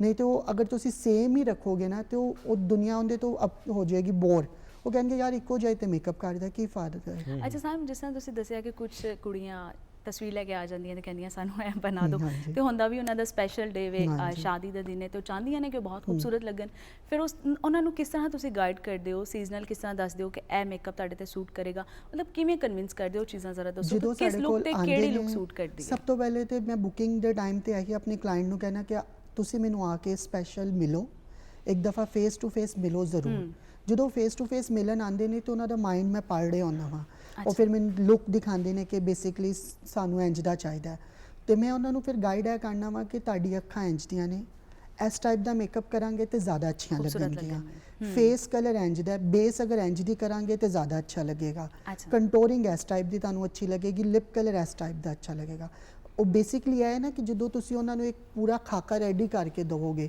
ਉਹਨਾਂ ਨੂੰ ਦੱਸੋਗੇ ਕਿ ਬੇਸਿਕਲੀ ਹੈ ਕੀ ਚੀਜ਼ ਹੈ, ਉਹ ਚਾਹ ਕੀ ਰਹੇ ਨੇ ਤੇ ਤੁਸੀਂ ਉਹਨਾਂ ਤੇ ਕੀ ਰੱਖੋਗੇ, ਕਿਉਂਕਿ ਉਹ ਤੇ ਆਪਣੇ ਮਾਈਂਡ ਤੋਂ ਦੇਖ ਕੇ ਆ ਗਏ ਨੇ ਨਾ ਵੀ ਯਾਰ ਇਹ ਚੀਜ਼ ਬੜੀ ਅੱਛੀ ਹੈ, ਮੈਂ ਜਾ ਕੇ ਕਰਵਾ ਲੈਂਦੀ ਹਾਂ। ਲੇਕਿਨ ਉਹ ਜ਼ਿਆਦਾ ਅੱਛਾ ਹੈ ਕਿ ਤੁਸੀਂ ਉਹਨੂੰ ਗਾਈਡ ਕਰੋ। ਹਮੇਸ਼ਾ ਤੁਹਾਡੀ ਗਾਈਡ ਕਰਨ ਨਾਲ ਹੀ 50% ਮਾਈਂਡ ਚੇਂਜ ਹੋ ਜਾਂਦਾ ਕਲਾਇੰਟ ਦਾ। ਉਹਨੂੰ ਆਈਡੀਆ ਹੋ ਜਾਂਦਾ ਕਿ ਯਾਰ ਇਹ ਬੰਦਾ ਗ੍ਰਿਪ ਰੱਖਦਾ ਆਪਣੇ ਕੰਮ ਤੇ, ਬਿਕੋਜ਼ ਬ੍ਰਾਈਡ ਡੇ ਵੇ, ਬਰਾਤ ਦਾ ਦਿਨ ਹੈ, ਉਹਦੇ ਲਈ ਬਹੁਤ ਖਾਸ ਦਿਨ ਹੈ, ਕਿਉਂਕਿ ਉਹਦਾ ਸ਼ਾਦੀ ਹੈ, ਉਹਨੇ ਬਹੁਤ ਕੁਝ ਸੋਚਿਆ ਹੋਇਆ ਕਿ ਯਾਰ ਮੈਂ ਕਰਨਾ ਹੈ, ਮੇਰਾ ਮੇਕਅਪ ਇੰਜ ਦਾ ਹੋਏਗਾ, ਇੰਜ ਦਾ ਮੈਂ ਡਰੈਸ ਪਾਣਾ ਹੈ, ਤੇ ਜਦ ਉਹਦਾ ਦਿਨ ਖਾਸ ਹੈ ਤੇ ਤੁਸੀਂ ਵੀ ਉਹਦੇ ਲਈ ਕੁਝ ਖਾਸ ਹੀ ਸੋਚੋ। ਬਿਲਕੁਲ ਇਸੇ ਤਰ੍ਹਾਂ ਹੀ। ਅੱਛਾ ਸੈਮ, ਥੋੜਾ ਜਿਹਾ ਅਗਰ ਅਸੀਂ ਮੋਟਾ-ਮੋਟਾ ਜਾਣਨ ਦੀ ਕੋਸ਼ਿਸ਼ ਕਰੀਏ, ਇੱਕ ਤੇ ਹੋ ਗਿਆ ਬ੍ਰਾਈਡਲ ਮੇਕਅਪ, ਇੱਕ ਹੁੰਦਾ ਹੈ ਕੋਈ ਪਾਰਟੀ ਮੇਕਅਪ, ਫਿਰ ਇਸੇ ਤਰ੍ਹਾਂ ਟੈਲੀਵਿਜ਼ਨ ਦਾ ਮੇਕਅਪ ਜਿਹੜਾ ਹੈ ਉਹ ਸਿਨੇਮਾ ਨਾਲੋਂ ਮੁਖਤਲਿਫ ਹੁੰਦਾ ਹੈ, ਕਿਉਂਕਿ ਲੈਂਸਸ, ਲਾਈਟਸ, ਸਾਰੀਆਂ ਚੀਜ਼ਾਂ ਮੁਖਤਲਿਫ ਹੁੰਦੀਆਂ ਨੇ। ਕਿੰਨੀ ਕੈਟਾਗਰੀ ਦਾ ਮੇਕਅਪ ਹੁੰਦਾ ਹੈ, ਔਰ ਤਾਂ ਕਿ ਜਾਣਨ ਵਾਲੇ, ਵੇਖਣ ਵਾਲੇ, ਸੁਣਨ ਵਾਲੇ ਸਮਝ ਲੈਣ ਕਿ ਇਹ ਬਿਲਕੁਲ ਆਸਾਨ ਕੰਮ ਨਹੀਂ ਕਿ ਬ੍ਰਸ਼ ਫੜਿਆ ਤੇ ਇੰਜ ਫੇਰ ਦਿੱਤਾ, ਕਿੰਨੀਆਂ ਕੈਟਾਗਰੀਜ਼ ਨੇ, ਕਿੰਨੀਆਂ ਡੀਟੇਲਸ ਨੇ ਇਹਦੇ ਵਿੱਚ। ਬੇਸਿਕਲੀ ਇਹ ਗੱਲ ਤੇ ਬਿਲਕੁਲ ਤੁਸੀਂ ਸਹੀ ਕਹੀ। ਅੱਜ ਕੱਲ ਥੋੜਾ ਜਿਹਾ ਕਿਸੇ ਨੂੰ ਬ੍ਰਸ਼ ਚਲਾਣਾ ਆਈਏ ਤਾਂ ਸਮਝਦਾ ਕਿ ਮੈਂ ਮੇਕਅਪ ਆਰਟਿਸਟ ਬਣ ਗਿਆ। ਮੇਕਅਪ ਦੇ ਵਿੱਚ ਵੀ ਬਹੁਤ ਟਾਈਪ ਨੇ। Basically bridal makeup, party makeup, fashion makeup, TV makeup, ਉਸ ਤੋਂ ਬਾਅਦ ਹੈਲੋਵੀਨ ਮੇਕਅਪ ਵੀ ਨੇ, ਫਿਰ ਉਸ ਤੋਂ ਬਾਅਦ ਏਜਿੰਗ ਮੇਕਅਪ ਵੀ ਹੈਗੇ ਨੇ। ਮਤਲਬ ਕਿ ਪ੍ਰੋਪਰ ਇੱਕ ਗੈਟਅਪ ਚੇਂਜ ਕਰਨਾ ਵੀ ਇੱਕ ਮੇਕਅਪ ਹੈ। ਫਿਰ ਇੱਕ ਨੈਚੁਰਲ ਲੁੱਕ ਵੀ ਹੁੰਦੀ ਹੈ ਹਾਂਜੀ, if you are not- natural grooming, No makeup. Self grooming, no makeup, ਕੁਝ ਹੁੰਦਾ ਨਾ ਬਹੁਤ ਕੁਝ ਮੇਕਅਪ ਅੱਜ ਬੇਸਿਕਲੀ ਜੈਸੇ ਜੈਸੇ ਐਡਵਾਂਸ ਜਾ ਰਿਹਾ ਨਾ ਜ਼ਮਾਨਾ, ਉਂਝ ਉਂਝ ਲੋਕਾਂ ਨੂੰ ਮੇਕਅਪ ਦਾ ਵੀ ਪਤਾ ਲੱਗ ਰਿਹਾ ਹੈ। ਬਲਕਿ ਸਾਡੇ ਨਾਲ ਵੀ ਇੰਜ ਹੋ ਜਾਂਦਾ, ਸਾਡੇ ਕੋਲ ਬ੍ਰਾਈਡ ਜਦੋਂ ਆਂਦੀ ਉਹ ਪਹਿਲੇ ਬਹੁਤ ਚੀਜ਼ਾਂ ਵੇਖ ਕੇ ਆਈ ਹੁੰਦੀ ਹੈ, ਇੰਸਟਾਗ੍ਰਾਮ ਤੋਂ ਕੀ, ਉਂਝ ਕੀ, ਉਹਨੇ ਫੇਸਬੁੱਕ ਤੋਂ, ਕਹਿੰਦੀ ਜੀ ਬਈ ਤੁਸੀਂ ਇਹ ਨਹੀਂ ਯੂਜ਼ ਕੀਤਾ, ਇਹ ਨਹੀਂ ਕੀਤਾ, ਇਹ ਮੈਨੂੰ ਇੰਜ ਦਾ ਚਾਹੀਦਾ, ਉਹ ਉਂਝ ਦਾ ਚਾਹੀਦਾ। ਮਤਲਬ ਕਿ ਅੱਜ ਕੱਲ੍ਹ ਤੇ ਬਹੁਤ ਐਡਵਾਂਸ ਹੋ ਚੁੱਕੇ ਹੋਏ ਨੇ। ਮੈਂ ਕਹਿੰਦਾ ਵਾ ਕਿ ਅਗਰ ਮੇਕਅਪ ਆਰਟਿਸਟ ਉਹੀ ਹੈ ਜਿਹੜਾ ਹਰ ਰੰਗ 'ਚ ਕੰਮ ਕਰ ਸਕੇ, ਉਹਨੂੰ ਹਰ ਟਾਈਪ ਦਾ ਮੇਕਅਪ ਦਾ ਪਤਾ ਹੋਏ ਕਿ ਮੇਕਅਪ ਹੈ ਕੀ ਹੈ। ਤੇ ਤੁਹਾਡੇ ਜਿਹੜੇ ਕਸਟਮਰ ਵਗੈਰਾ ਆਉਂਦੇ ਨੇ, ਕਲਾਇੰਟ ਆਉਂਦੇ ਨੇ, ਉਹ ਫੀਮੇਲ ਜ਼ਿਆਦਾ ਹੁੰਦੀਆਂ ਨੇ ਜਾਂ ਹਰ ਜੈਂਡਰ ਦੇ ਲੋਕ ਆ ਰਹੇ ਨੇ? ਉਹਨਾਂ ਨੂੰ ਦੋਵਾਂ ਨੂੰ ਤੁਸੀਂ, ਮੇਲ ਦਾ ਅਲੱਗਾ ਤਰੀਕੇ ਦੀ ਗਰੂਮਿੰਗ ਹੁੰਦੀ ਹੈ ਤਾਂ ਫੀਮੇਲ ਦੀ ਜ਼ਾਹਿਰ ਅਲੱਗਾ ਤਰੀਕੇ ਦੀ, ਦੋਵਾਂ ਨੂੰ ਤੁਸੀਂ ਕੈਟਰ ਕਰਦੇ ਹੋ? ਹਾਂਜੀ, ਮੇਕਅਪ ਮੈਂ ਦੋਨਾਂ ਦਾ ਹੀ ਕਰਨਾ ਵਾ, ਜੈਂਟਸ ਵੀ ਤੇ ਲੇਡੀਜ਼ ਵੀ। ਅੱਛਾ। ਪਹਿਲੇ ਤੇ ਜੈਂਟਸ ਦਾ ਇੰਨਾ ਟ੍ਰੈਂਡ ਨਹੀਂ ਸੀ, ਲੇਕਿਨ ਅੱਜ ਕੱਲ੍ਹ ਦੇ ਜ਼ਮਾਨੇ 'ਚ ਦੇਖਿਆ ਜਾਏ ਨਾ ਤੇ ਮੇਕਅਪ ਮਤਲਬ ਕਿ ਜੈਂਟਸ ਵੀ ਲੈ ਰਹੇ ਨੇ, ਕਰ ਰਹੇ ਨੇ ਬਿਲਕੁਲ। ਜੈਂਟਸ ਲਈ ਵੀ ਜ਼ਰੂਰ ਬਈ ਗਰੂਮਿੰਗ ਹੈ ਨਾ, ਗਰੂਮਿੰਗ ਜ਼ਰੂਰੀ ਹੈ, ਉਹਦੇ ਲਈ ਵੀ ਤਾਂ ਬਹੁਤ ਖਾਸ ਡੇ ਹੈ ਨਾ ਜੈਂਟਸ ਲਈ। ਹੁਣ ਤੇ ਗਰੂਮ ਲਈ ਵੀ ਪ੍ਰੋਪਰਲੀ 3 ਫੇਸ਼ੀਅਲ ਰੱਖੇ ਗਏ ਨੇ, ਮੈਨੀ ਪੈਡੀ ਰੱਖਿਆ ਗਿਆ ਹੈ, 3 ਦਿਨ ਦਾ ਮੇਕਅਪ ਹੁੰਦਾ ਜੀ। ਪਹਿਲੇ ਦਿਨ ਖੱਤ ਹੋਏਗਾ, ਸੈਕਿੰਡ ਦਿਨ ਇਹ ਹੋਏਗਾ, ਥਰਡ ਡੇ ਇਹ ਹੋਏਗਾ, ਹੇਅਰ ਸਟਾਈਲ ਇੰਜ ਦਾ ਹੋਣਾ ਚਾਹੀਦਾ। ਬਲਕਿ ਹੁਣ ਉਹ ਵੀ ਬਲਕਿ ਪਿਕਚਰਸ ਲੈ ਕੇ ਆਉਂਦੇ ਨੇ ਬਈ ਸਾਨੂੰ ਇੰਜ ਦਾ ਚਾਹੀਦਾ, ਅੱਛਾ, ਕਿਉਂਕਿ ਉਹਨਾਂ ਦਾ ਵੀ ਬਹੁਤ ਖਾਸ ਦਿਨ ਹੈ। ਮਹਿੰਦੀ, ਬਰਾਤ, ਵਲੀਮਾ, ਉਹਨਾਂ ਦੇ ਵੀ 3 ਲਹਿਦਾ ਲੁੱਕ ਹੁੰਦੇ ਨੇ। ਫਿਰ ਫੇਸ਼ੀਅਲ ਅਲੱਗ ਤੋਂ ਹੁੰਦੇ ਨੇ ਉਹਨਾਂ ਦੇ, ਮੈਨੀ ਪੈਡੀ ਅਲੱਗ ਤੋਂ ਹੁੰਦੇ ਨੇ, ਬਿਕੋਜ਼ ਜੈਂਟਸ ਅਕਸਰ ਬਾਈਕ ਤੇ ਬਹੁਤ ਜ਼ਿਆਦਾ ਸਫ਼ਰ ਕਰਦੇ ਨੇ ਬਾਹਰ। ਸਾਡਾ ਜਿੰਜ ਦਾ ਕਲਾਈਮੇਟ ਹੈ, ਬਹੁਤ ਡਸਟ ਹੁੰਦੀ ਹੈ ਤੇ ਉਹ ਆਪਣੀ ਕੇਅਰ ਇੰਨੀ ਨਹੀਂ ਕਰ ਪਾਉਂਦੇ, ਤੇ ਫਿਰ ਉਹ ਪ੍ਰੋਪਰ ਜਦੋਂ ਸ਼ਾਦੀ ਦੇ ਡੇ ਸਟਾਰਟ ਹੁੰਦੇ ਨੇ 1-2 ਮਹੀਨਾ ਪਹਿਲੇ ਉਹ ਬੁਕਿੰਗ ਆਪਣੀ ਕਰਵਾਉਣ ਆਉਂਦੇ ਨੇ, ਤੇ ਉਹਨਾਂ ਨੂੰ ਅਸੀਂ ਰਿਕਮੈਂਡ ਕਰਨੇ ਆ ਕਿ ਤੁਹਾਨੂੰ ਇੰਨੇ ਕਮ ਸੇ ਕਮ ਫੇਸ਼ੀਅਲ ਚਾਹੀਦੇ ਨੇ, ਕਿਉਂਕਿ ਸਕਿਨ ਨੂੰ ਅਸੀਂ ਐਨਾਲਾਈਜ਼ ਕਰਾਂਗੇ ਤੇ ਉਹਨੂੰ ਦੱਸ ਸਕਦੇ ਆ ਨਾ ਕਿ ਬਈ ਕਿੰਨੇ ਕੁ ਤੁਹਾਨੂੰ ਜ਼ਰੂਰਤ ਹੈ ਫੇਸ਼ੀਅਲ ਦੀ। ਅੱਛਾ, ਮੇਕਅਪ ਦੇ ਹਵਾਲੇ ਨਾਲ ਇੱਕ ਆਖਰੀ ਜਿਹੜੀ ਗੱਲ ਮੈਂ ਤੁਹਾਡੇ ਕੋਲ ਪੁੱਛਦੀ ਚੱਲਾਂ, ਕਿਉਂਕਿ ਅੱਜ ਕੱਲ੍ਹ ਸੀਜ਼ਨ ਜ਼ਰਾ ਚੇਂਜ ਹੋ ਰਿਹਾ ਹੈ ਤੇ ਜਿਵੇਂ ਤੁਸੀਂ ਦੱਸਿਆ ਕਿ ਵੈਡਿੰਗ ਸੀਜ਼ਨ ਚੱਲ ਰਿਹਾ ਹੈ, ਲੇਕਿਨ ਵੈਡਿੰਗ ਤੋਂ ਇਲਾਵਾ ਵੀ ਮਤਲਬ ਜੇ ਡੇ ਲੁੱਕ ਹੈ, you have to go for a work, ਤੇ ਉਸ ਟਾਈਮ ਤੇ ਤੁਹਾਡੀ ਲੁੱਕ ਕਿਹੋ ਜਿਹੀ ਹੋਣੀ ਚਾਹੀਦੀ ਹੈ, ਮੇਕਅਪ ਕੈਸਾ ਹੋਣਾ ਚਾਹੀਦਾ ਹੈ ਇਸ ਸੀਜ਼ਨ ਦੇ ਹਿਸਾਬ ਨਾਲ, ਤੇ ਨਾਈਟ ਮੇਕਅਪ ਕੈਸਾ ਹੋਣਾ ਚਾਹੀਦਾ ਹੈ? ਬੇਸਿਕਲੀ ਅਗਰ ਸੀਜ਼ਨ ਦੇ ਹਿਸਾਬ ਨਾਲ ਵੇਖਿਆ ਜਾਏ ਤੇ ਜਿਹੜਾ ਡੇ ਹੈ ਤੇ ਨਾਈਟ ਹੈ ਉਹ ਦੋਨੋਂ ਹੀ ਲੁੱਕ ਡਿਫਰੈਂਟ ਨੇ, ਕਿਉਂਕਿ ਜਿਹੜਾ ਡੇ ਲੁੱਕ ਹੈਗਾ ਨਾ ਉਹ ਤੁਹਾਨੂੰ ਬੇਸਿਕਲੀ ਬਹੁਤ ਲਾਈਟ ਕਲਰਸ ਨਾਲ ਮੇਕਅਪ ਨਾਲ ਖੇਲਣਾ ਪੈਂਦਾ ਹੈ, ਨੈਚੁਰਲ, ਕਿਉਂਕਿ ਡੇ ਲਾਈਟ 'ਚ ਤੁਸੀਂ ਜਾਣਾ ਹੈ, ਤੁਸੀਂ ਥੋੜੀ ਚੀਜ਼ ਵੀ ਲਗਾਓਗੇ ਉਹ ਜ਼ਿਆਦਾ ਲੱਗੇਗੀ, ਪ੍ਰੋਮਿਨੈਂਟ ਹੋਏਗੀ। ਠੀਕ ਹੈ। ਜਿਹੜਾ ਸਾਡਾ ਬੇਸ ਕਲਰ ਹੈ ਉਹ ਬਿਲਕੁਲ ਨੈਚੁਰਲ ਟੋਨ ਹੋਣਾ ਚਾਹੀਦਾ। ਸਾਡਾ ਜਿਹੜਾ ਲਿਪ ਕਲਰ ਹੈ ਉਹ ਵੀ ਨੈਚੁਰਲ ਜਿਹਾ ਹੀ ਹੋਣਾ ਚਾਹੀਦਾ, ਮੋਵ ਕਲਰ ਹੋਣੇ ਚਾਹੀਦੇ ਨੇ। ਸਾਡਾ ਆਈ ਸ਼ੇਡ ਜਿਹੜਾ ਉਹ ਬੇਸਿਕਲੀ ਅਸੀਂ ਕੋਸ਼ਿਸ਼ ਕਰੀਏ ਕਿ ਇੱਕ ਸ਼ੇਡ ਨੂੰ ਲਗਾ ਕੇ ਉਹਨੂੰ ਬਲੈਂਡ ਕਰਕੇ ਲਾਈਨਰ ਹਲਕਾ ਜਿਹਾ ਲਗਾ ਕੇ ਮਸਕਾਰਾ ਕਰ ਲਓ, ਉਹ ਤੁਹਾਡਾ ਬੜਾ ਖੂਬਸੂਰਤ ਜਿਹਾ ਇੱਕ ਡੇ ਲੁੱਕ ਬਣ ਜਾਏਗਾ। ਅਗਰ ਅਸੀਂ ਨਾਈਟ ਵਾਲੇ ਆਈਏ ਤਾਂ ਸਾਡਾ ਸਾਰਾ ਹੀ ਚੀਜ਼ਾਂ ਡਾਰਕ 'ਚ ਚਲੇ ਜਾਣਗੀਆਂ, ਜਿਨ ਸਾਡੀ ਲਿਪਸਟਿਕ ਹੈ ਉਹ ਬਹੁਤ ਡਾਰਕ ਹੋਏਗੀ, ਸਾਡਾ ਆਈ ਮੇਕਅਪ ਹੈ ਆਲਰੇਡੀ ਸਮੋਕੀ 'ਚ ਹੋਣਾ ਚਾਹੀਦਾ, ਔਰ ਸਾਡਾ ਜਿਹੜਾ ਬੇਸ ਕਲਰ ਹੈ ਉਹ ਸਾਡੀ ਸਕਿਨ ਟੋਨ ਤੋਂ 1 ਨੰਬਰ ਥੋੜਾ ਉੱਤੇ ਫੇਅਰ 'ਚ ਹੋਣਾ ਚਾਹੀਦਾ। ਬਿਲਕੁਲ ਇਸੇ ਤਰ੍ਹਾਂ ਹੀ। ਅੱਛਾ ਸਰ, ਸ਼ਾਦੀਆਂ ਦੇ ਸੀਜ਼ਨ ਦੇ ਵਿੱਚ ਸੋਨੀਆ ਵੇਖਿਆ ਜਾਂਦਾ ਹੈ ਕਿ ਉਹ ਮੌਕਾ ਐਸਾ ਹੁੰਦਾ ਹੈ ਕਿ दूल्हा दुल्हन ਤੇ ਕਰ ਹੀ ਰਹੇ ਹੁੰਦੇ ਨੇ, ਨਾਲ ਉਹਦੇ ਯਾਰ ਤੇ ਸਹੇਲੀਆਂ ਤੇ ਕਜ਼ਨ ਸਾਰਿਆਂ ਦਾ ਦਿਲ ਕਰਦਾ ਕਿ ਮੇਕਅਪ ਕਿਟ 'ਚ ਜੋ ਕੁਝ ਪਿਆ ਨਾ ਉਹ ਲਾ ਲਈਏ।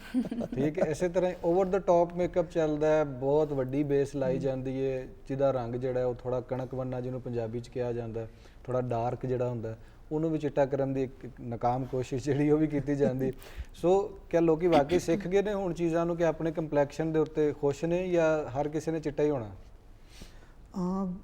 ਚਿੱਟਾ ਹੋਣ ਵਾਲਾ ਟ੍ਰੈਂਡ ਤੇ ਅੱਜ ਕੱਲ੍ਹ ਬਹੁਤ ਜ਼ਿਆਦਾ ਹੀ ਆ ਗਿਆ ਹੈ। ਅੱਛਾ। ਲੇਕਿਨ ਸਾਡੇ ਜਿਹੜਾ ਲਾਹੌਰ ਹੈ ਨਾ, ਉੱਥੇ ਲੋਕਾਂ ਨੂੰ ਥੋੜਾ ਹਾਵਨਾ ਹੋ ਗਿਆ ਹੈ, ਇਸਲਾਮਾਬਾਦ ਹਾਵਨਾ ਹੋ ਗਿਆ।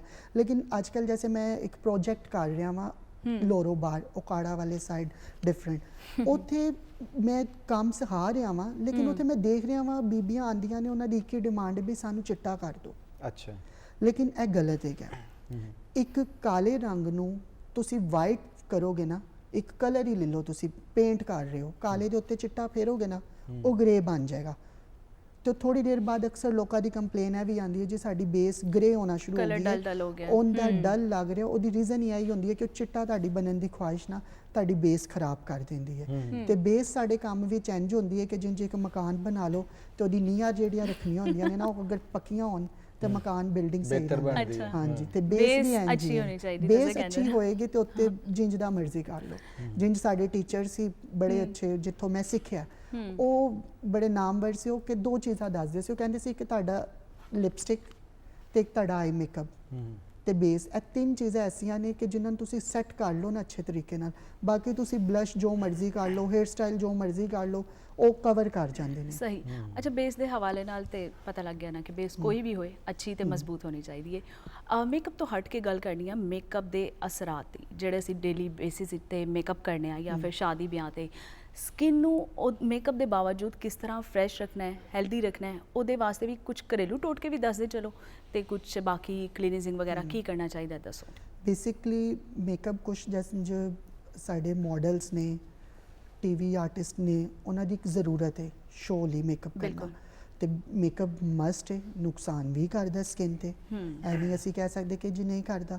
ਲੇਕਿਨ ਉਹਦੇ ਲਈ ਸਭ ਤੋਂ ਅੱਛਾ ਇਹੀ ਹੁੰਦਾ ਹੈ ਕਿ ਤੁਸੀਂ ਇੱਕ ਤੇ ਹੋਮ ਰੈਮੇਡੀਜ਼ ਜਿਹੜੀਆਂ ਨੇ ਘਰੇਲੂ ਟੋਟਕੇ ਉਹ ਯੂਜ਼ ਕਰੋ। ਸੈਕੰਡਲੀ ਤੁਸੀਂ ਜਦੋਂ ਮੇਕਅਪ ਰਿਮੂਵ ਕਰਦੇ ਹੋ ਨਾ, ਤੇ ਤੁਸੀਂ ਕੋਈ ਵੀ ਕਲੀਨਜ਼ਰ ਲੈ ਲਓ ਜਾਂ ਕੋਈ ਫੇਸ ਬੋਡੀ ਆਇਲ ਜਿਹੜਾ ਹੁੰਦਾ ਨਾ, ਉਹ ਲਾਈਟ ਜਿਹਾ ਲੈ ਕੇ ਕੋਸ਼ਿਸ਼ ਕਰੋ ਕਿ ਉਹਦੇ ਨਾਲ ਉਤਾਰੋ।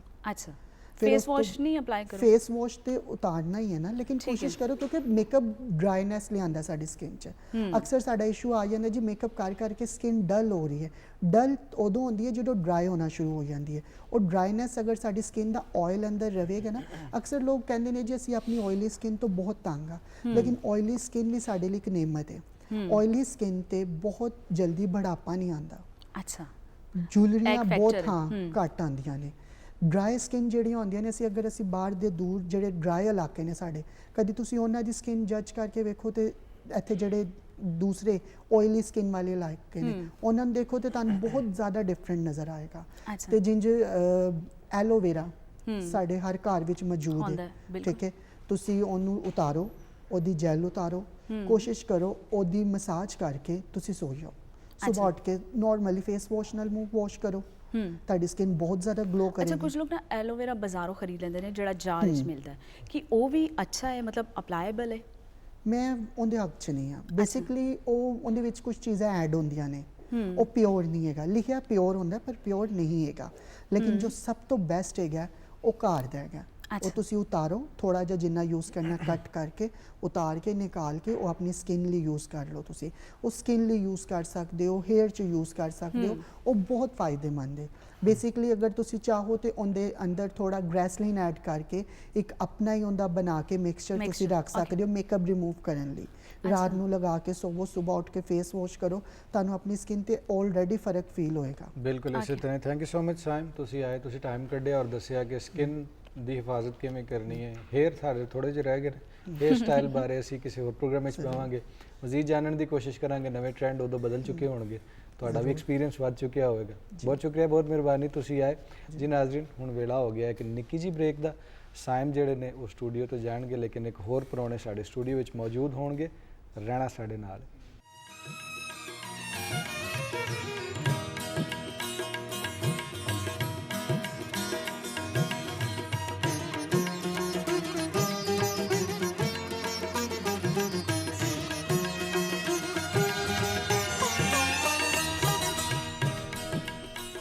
जी मुड़ के वापस आ गए हैं पाकिस्तान टेलीविजन लाहौर सेंटर तो अली उस्मान बाजवा सोनिया शेख प्रोग्राम का नाम है अज का मेहमान और तुहाडा फेवरेट प्रोग्राम बनता चला जा रहा है। साइम साडे नाल मौजूद सन और मेकअप के हवाले नाल जान रहे सन, लेकिन हुण कहानी है वे बल्कि चलते चलते सोनिया मेरा दिल कर रहा कि मैं कहाँ सारी कौम नूं कि तुहानूं सारिआं नूं मुबारक होवे कि असीं क्रिकेट मैच जिते है, खुशी की लहर हर पासे दौड़ गई है तो वह जिक्र ही असीं नहीं कीता ते वो छोटा जिहा कर दईए। लेकिन जिथे स्पोर्ट्स जिहड़ियां ने उन्हां नूं होना चाहिए उत्थे खुशी का एक मुकाम यह हुंदा है कि मुल्क की इकोनॉमी स्टेबल रहे या वधे फुले उहदे वास्ते एक इंडस्ट्री चाहिए होंदी है। दुनिया दे विच दो रेवोल्यूशन जिहड़े ने वड्डे आए ने, ग्रीन रेवोल्यूशन, इंडस्ट्रीयल रेवोल्यूशन, तुसीं सारे जानते हो।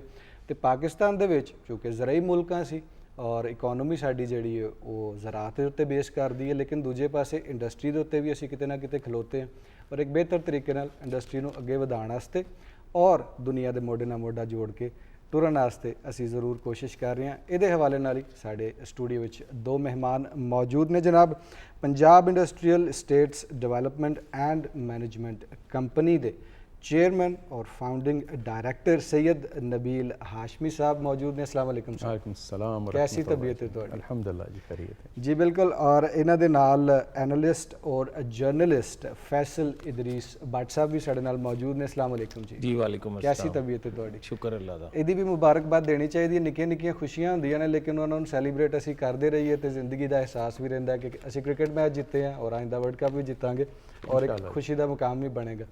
ਅੱਛਾ ਸਰ, ਤੁਹਾਡੇ ਬਾਰੇ ਥੋੜਾ ਜਿਹਾ ਜਾਣਨ ਦੀ ਕੋਸ਼ਿਸ਼ ਕੀਤੀ ਤੇ ਪਤਾ ਚੱਲਿਆ ਕਿ ਤੁਹਾਡੀ ਪੈਦਾਇਸ਼ ਬਹਿਰੀਨ ਵਿੱਚ ਗਾਲਬਨ ਕਿਤੇ ਹੋਈ ਹੈ ਔਰ ਉੱਥੇ ਇਬਤਦਾਈ ਤਾਲੀਮ ਹੋਈ ਔਰ ਫਿਰ ਤਕਰੀਬਨ 26 ਸਾਲ ਦੀ ਉਮਰ ਦੇ ਵਿੱਚ ਤੁਸੀਂ ਮੁੜ ਕੇ ਵਾਪਸ ਆਏ ਔਰ ਇੰਡਸਟਰੀ ਨਾਲ ਔਰ ਬਿਜ਼ਨਸ ਨਾਲ ਔਰ ਇਹਨਾਂ ਚੀਜ਼ਾਂ ਨਾਲ ਤੁਹਾਡਾ ਇੱਕ ਗਹਿਰਾ ਤਾਲੁਕ ਵੀ ਔਰ ਫਾਊਂਡਿੰਗ ਡਾਇਰੈਕਟਰਸ ਔਰ ਹੁਣ ਚੇਅਰਮੈਨ ਬਣ ਕੇ ਤੁਸੀਂ ਇਸ ਇਦਾਰੇ ਨੂੰ ਸਰਵ ਕਰਦੇ ਹੋ ਕਿ ਜਿਹੜਾ ਪੰਜਾਬ ਦੀ ਇੰਡਸਟਰੀ ਜਿਹੜੀ ਹੈ ਉਹਨੂੰ ਸਟੇਬਲ ਰੱਖੇ। ਪਹਿਲੇ ਤੇ ਇਸ ਇਦਾਰੇ ਦੇ ਬਾਰੇ ਅਸੀਂ ਥੋੜਾ ਜਿਹਾ ਜਾਣ ਲੈਂਦੇ ਹਾਂ ਕਿ ਇਹ ਇਦਾਰਾ ਕਦੋਂ ਕਾਇਮ ਕੀਤਾ ਗਿਆ, ਇਹਦਾ ਕੋਰ ਕੀ ਹੈ, ਇਹਦੇ ਬੇਸਿਕ ਪੁਆਇੰਟਸ ਕੀ ਨੇ ਤਾਂ ਕਿ ਵੇਖਣ ਵਾਲੇ ਜਾਣ ਲੈਣ ਔਰ ਇਹਦੇ ਨਾਲ ਜੁੜ ਸਕਣ। बिल्कुल ठीक। Punjab industrial state development and management company short जी एन असी पिडमिक कहने हैं 2004 कायम किया गया सी। पंजाब गवर्नमेंट ने बनाया और ਇਹਦੇ ਜਿਹੜੇ ਮਕਾਸਦ ਹੈਗੇ ਨੇ ਉਹ ਇਹੀ ਨੇ ਕਿ ਜੀ ਕਿ ਸਨਅਤਾਂ ਨੂੰ ਪ੍ਰਮੋਟ ਕੀਤਾ ਜਾਏ। ਉਹ ਕਿਸ ਤਰ੍ਹਾਂ ਹੁੰਦੀਆਂ ਨੇ, ਇੰਡਸਟਰੀਅਲ ਏਸਟੇਟਸ ਜਿਹੜੇ ਹੈਗੇ ਨੇ ਉਹ ਕਾਇਮ ਕੀਤੇ ਜਾਣ ਤਾਂ ਕਿ ਬਿਜ਼ਨਸਮੈਨ ਐਂਟਰਪ੍ਰੀਨਰਸ ਜਿਹੜੇ ਹੈਗੇ ਨੇ ਉਹਨਾਂ ਨੂੰ ਸਹੂਲਤਾਂ ਉੱਤੇ ਇਹੋ ਜਿਹੀਆਂ ਮੁਹੱਈਆ ਕੀਤੀਆਂ ਜਾਣ ਤਾਂ ਕਿ ਉਹ ਆਰਾਮ ਨਾਲ ਆਪਣੀ ਸਨਅਤਾਂ ਲਗਾ ਸਕਣ, ਫੈਕਟਰੀਆਂ ਲਗਾ ਸਕਣ ਔਰ ਉਹਦਾ ਨੈਟ ਇਫੈਕਟ ਜਿਹੜਾ ਹੈਗਾ ਉਹ ਹੈਗੀਆਂ ਨੌਕਰੀਆਂ ਕ੍ਰੀਏਟ ਕੀਤੀਆਂ ਜਾਣ। तो 16 साल हो गए ने जी पिडमिक नूं इस वक्त और पिडमिक के तहत इस वक्त 6 इंडस्ट्रीयल स्टेट्स है ने जो कि चलते पे ने। इन्हां विच 3 स्पैशल इकनॉमिक जोनस ने जो कि ऑपरेशनल है ने, जिहदे विच रहीमियार खान है, बलवाल है, बिहाड़ी हैगा। लेकिन जिहड़े इंडस्ट्रीयल स्टेट्स ने लाहौर दे जिस तरह कोट लखपत दा कायदे आज़म इंडस्ट्रीयल स्टेट हैगा, सुंदर इंडस्ट्रीयल स्टेट हैगा और साउथ पंजाब दे विच मुल्तान इंडस्ट्रीयल स्टेट हैगा। ਇਹਨਾਂ ਦੇ ਸਟੇਟਾਂ ਦੀ तमाम ਜਿਹੜੇ ਐਡਮਿਨਿਸਟ੍ਰੇਟਿਵ ਕੰਟਰੋਲ ਹੈਗਾ, ਇਹਦੀ ਫੈਸਿਲਿਟੀਜ਼ ਪ੍ਰੋਵਾਈਡ ਕਰਨਾ, ਬਿਜਲੀ, ਗੈਸ, ਪਾਣੀ, ਸੜਕਾਂ ਦਾ ਕੰਟਰੋਲ, ਆਪਰੇਸ਼ਨਲ ਮੈਨੇਜਮੈਂਟ ਜਿਹੜੀ ਹੈ ਇਹ तमाम ਪਿਡਮਿਕ ਕੋਲੇ। ਇਹ ਜਿਹੜੇ 6 ਸਟੇਟਸ ਹੈਗੇ ਨੇ ਇਹਨਾਂ ਲਗਭਗ ਕੋਈ 1800 ਤੋਂ ਉੱਤੇ ਸਨਅਤੀ ਅਦਾਰੇ ਲੱਗੇ ਹੋਏ ਜੇ। अच्छा। और लगभग कोई 15 लाख तो 18 लाख नौकरियां इस वक्त हो रही हैं। ਇਹ ਤੇ ਹੈਗੀਆਂ ਜੋ ਕਰੰਟਲੀ ਹੈਗੀਆਂ ਨੇ, ਠੀਕ ਹੈ ਜੀ। ਹੁਣ ਅਗਲਾ ਜਿਹੜਾ ਪਿਡਮਿਕ ਜੋ ਕੰਮ ਕਰ ਰਹੀ ਹੈ ਨਾ ਜੀ ਉਹਦੇ ਵਿੱਚ ਜਿਹੜੇ ਸਪੈਸ਼ਲ ਇਕਨੋਮਿਕ ਜ਼ੋਨਸ ਪਹਿਲੇ ਕਨਸੈਪਟ ਹੁੰਦਾ ਸੀ ਜੀ ਇੰਡਸਟਰੀਅਲ ਸਟੇਟਾਂ ਦਾ। ਹੁਣ ਕਨਸੈਪਟ ਦੁਨੀਆ ਜਿਹੜਾ ਚੇਂਜ ਹੋ ਗਿਆ ਨਾ ਜੀ ਔਰ ਇੰਡਸਟਰੀ 4 ਰੈਵੋਲੂਸ਼ਨ। ਅੱਛਾ, ਤੁਸੀਂ ਗੱਲ ਕੀਤੀ ਨਾ ਇਬਤਦਾ ਦੇ ਵਿੱਚ ਇੱਕ ਪਹਿਲੇ ਇੱਕ ਆਈ ਰੈਵੋਲੂਸ਼ਨ ਆਈ ਗ੍ਰੀਨ ਰੈਵੋਲੂਸ਼ਨ, ਦੂਸਰੇ ਰੈਵੋਲੂਸ਼ਨ ਆਈ। ਹੁਣ ਜੀ ਇਹ ਚੌਥੀ ਰੈਵੋਲੂਸ਼ਨ ਜਿਹੜੀ ਹੈ ਨਾ ਇੰਡਸਟਰੀ 4 ਦੀ ਹੈਗੀ ਹੈ, ਜਿਹਦੇ ਵਿੱਚ ਇੰਟਰਨੈਟ ਔਰ ਕੰਪਿਊਟਰਸ ਔਰ ਰੋਬੋਟਿਕਸ ਔਰ ਐਵਿਓਨਿਕਸ ਔਰ ਸਨਅਤਾਂ ਜਿਹੜੀਆਂ ਨੇ ਇਹ ਸਾਰੀਆਂ ਇੱਕ ਦੂਸਰੇ ਨਾਲ ਇੰਟਰਫੇਸ ਕਰ ਰਹੀਆਂ। ਤੇ ਜਿਹੜੇ ਸਾਡੇ ਨਏ ਸਪੈਸ਼ਲ ਇਕਨੋਮਿਕ ਜ਼ੋਨਸ ਹੈਗੇ ਨੇ ਅਸੀਂ ਬਣਾ ਰਹੇ ਹਾਂ, ਉਹਦੇ ਸਿਰੇ ਫਹਿਰਿਸਤ ਹੈਗਾ ਕਾਇਦੇ ਆਜ਼ਮ ਬਿਜ਼ਨਸ ਪਾਰਕ ਜੋ ਕਿ ਮੋਟਰਵੇ ਦੇ ਉੱਤੇ ਅਸੀਂ 1800 ਏਕੜ ਦਾ ਅਸੀਂ ਇਸ ਵਕਤ ਕਾਇਮ ਕਰਨੇ ਪਏ ਹਾਂ।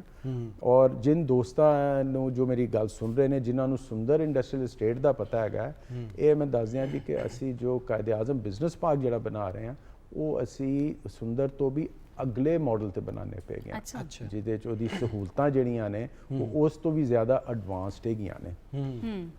ਉਸ ਤੋਂ ਇਲਾਵਾ ਜੀ ਸਾਊਥ ਪੰਜਾਬ ਵਿੱਚ ਬਹਾਵਲਪੁਰ ਇੰਡਸਟਰੀਅਲ ਸਟੇਟ, ਉਹ ਵੀ ਇਟ ਇਜ਼ ਰੈਡੀ, ਤਿਆਰ ਹੋ ਚੁੱਕਿਆ ਹੋਇਆ ਵੇ। ਇੱਕ ਰੈਵੋਲੂਸ਼ਨ ਇੱਕ ਜੋ ਅਸੀਂ ਲੈ ਕੇ ਆ ਰਹੇ ਹਾਂ ਜੀ ਪੰਜਾਬ ਦੇ ਵਿੱਚ, ਉਹ ਅਸੀਂ ਪਹਿਲੀ ਵਾਰ ਪੰਜਾਬ ਦੇ ਵਿੱਚ ਐਕਵਾ ਪਾਰਕ ਇੱਕ ਕ੍ਰੀਏਟ ਕਰਨੇ ਪੈ ਗਏ, ਔਰ ਉਹ ਵੀ ਪੰਜਾਬ ਪਿਡਮਿਕ ਦੇ ਅੰਬਰੇਲਾ ਦੇ ਥੱਲੇ, ਔਰ ਫਿਸ਼ਰੀ ਨੂੰ ਐਜ਼ ਅ ਸਨਅਤ ਜਿਹੜਾ ਦਰਜਾ ਜਿਹੜਾ ਨਾ ਉਹ ਸਾਡੀ ਖੁਆਇਸ਼ ਹੈ ਕਿ ਅਸੀਂ ਦਈਏ, ਕਿਉਂਕਿ ਇਸ ਵਕਤ ਜੀ ਅੱਛਾ ਇਹ ਸਨਅਤ ਇੱਕ ਐਸੀ ਹੈਗੀ ਹੈ ਜੋ ਕਿ ਮੁਖਤਲਿਫ ਤੁਸੀਂ ਦੇਖੋਗੇ ਇੱਥੇ ਔਰ ਇੱਧਰ ਉੱਧਰ ਲੋਕਾਂ ਨੇ ਪੌਂਡਸ ਬਣਾ ਕੇ ਆਪਣਾ ਕੀਤਾ ਹੋਇਆ, ਲੇਕਿਨ ਐਜ਼ ਐਨ ਇੰਡਸਟਰੀ ਨਹੀਂ ਹੋਈ, ਇਹ ਅੱਜ ਤੱਕ ਨਹੀਂ ਬਣੀ।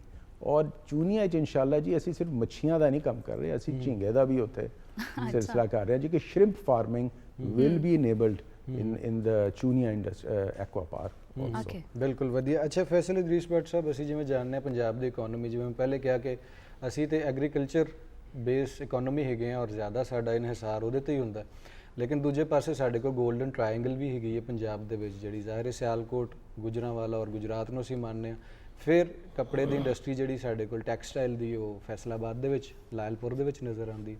ਕਿੰਨਾ ਜ਼ਰੂਰੀ ਹੋ ਗਿਆ ਕਿ ਹੁਣ ਅਸੀਂ ਜਿਹੜੀਆਂ ਮੁਖਤਲਿਫ ਜਿਹੜੇ ਦਰਵਾਜ਼ੇ ਨੇ ਉਹਨਾਂ ਨੂੰ ਨੌਕ ਕਰੀ ਔਰ ਜਾਣਨ ਦੀ ਕੋਸ਼ਿਸ਼ ਕਰੀ। ਜਿਵੇਂ ਫਿਸ਼ਰੀ ਦੀ ਗੱਲ ਹੋਈ ਹੈ, ਇਸੇ ਤਰ੍ਹਾਂ ਸਾਡੇ ਕੋਲ ਅਜਨਾਸ ਹੈਗੀਆਂ ਨੇ ਜਿਹੜੀਆਂ ਅਸੀਂ ਵੇਚ ਸਕਦੇ ਹਾਂ, ਇੰਟਰਨਲੀ ਵੀ ਔਰ ਐਕਸਟਰਨਲੀ ਵੀ ਐਕਸਪੋਰਟ ਕਰ ਸਕਦੇ ਹਾਂ।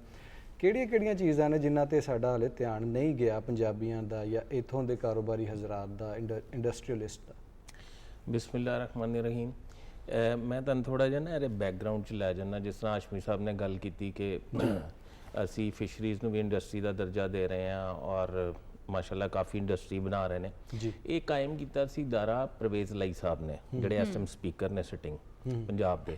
ਉਹ ਜਦੋਂ ਉਹਨਾਂ ਨੇ ਇੰਡਸਟਰੀਅਲ ਸਟੇਟ ਕਾਇਮ ਕੀਤਾ ਤੇ ਉਸ ਤੋਂ ਥੋੜੀ ਦੇਰ ਬਾਅਦ ਉਹਨਾਂ ਦੀ ਗਵਰਨਮੈਂਟ ਦਾ ਟੈਨਿਓਰ ਖਤਮ ਹੋ ਗਿਆ ਔਰ ਫਿਰ ਇਹ ਜ਼ਰਾ ਕਿਉਂਕਿ ਇੱਕ ਜਿਹੜੀ ਦੂਸਰੀ ਗਵਰਨਮੈਂਟ ਆਈ ਉਹਨਾਂ ਦੀ ਕੋਈ ਅੰਡਰਸਟੈਂਡਿੰਗ ਲੈਵਲ ਠੀਕ ਨਹੀਂ ਸੀ ਇੰਡਸਟਰੀਅਲ ਲੈਵਲ ਨੂੰ, ਮੇਰਾ ਮਤਲਬ ਉਹਨਾਂ ਨੇ ਇੰਨਾ ਕੋਈ ਬੂਸਟ ਨਹੀਂ ਹੋਣ ਦਿੱਤਾ। ਇਸ ਗਵਰਨਮੈਂਟ ਨੇ ਆ ਕੇ ਜ਼ਰਾ ਇਹ 'ਤੇ ਥੋੜੀ ਤਵੱਜੋ ਦਿੱਤੀ ਹੈ।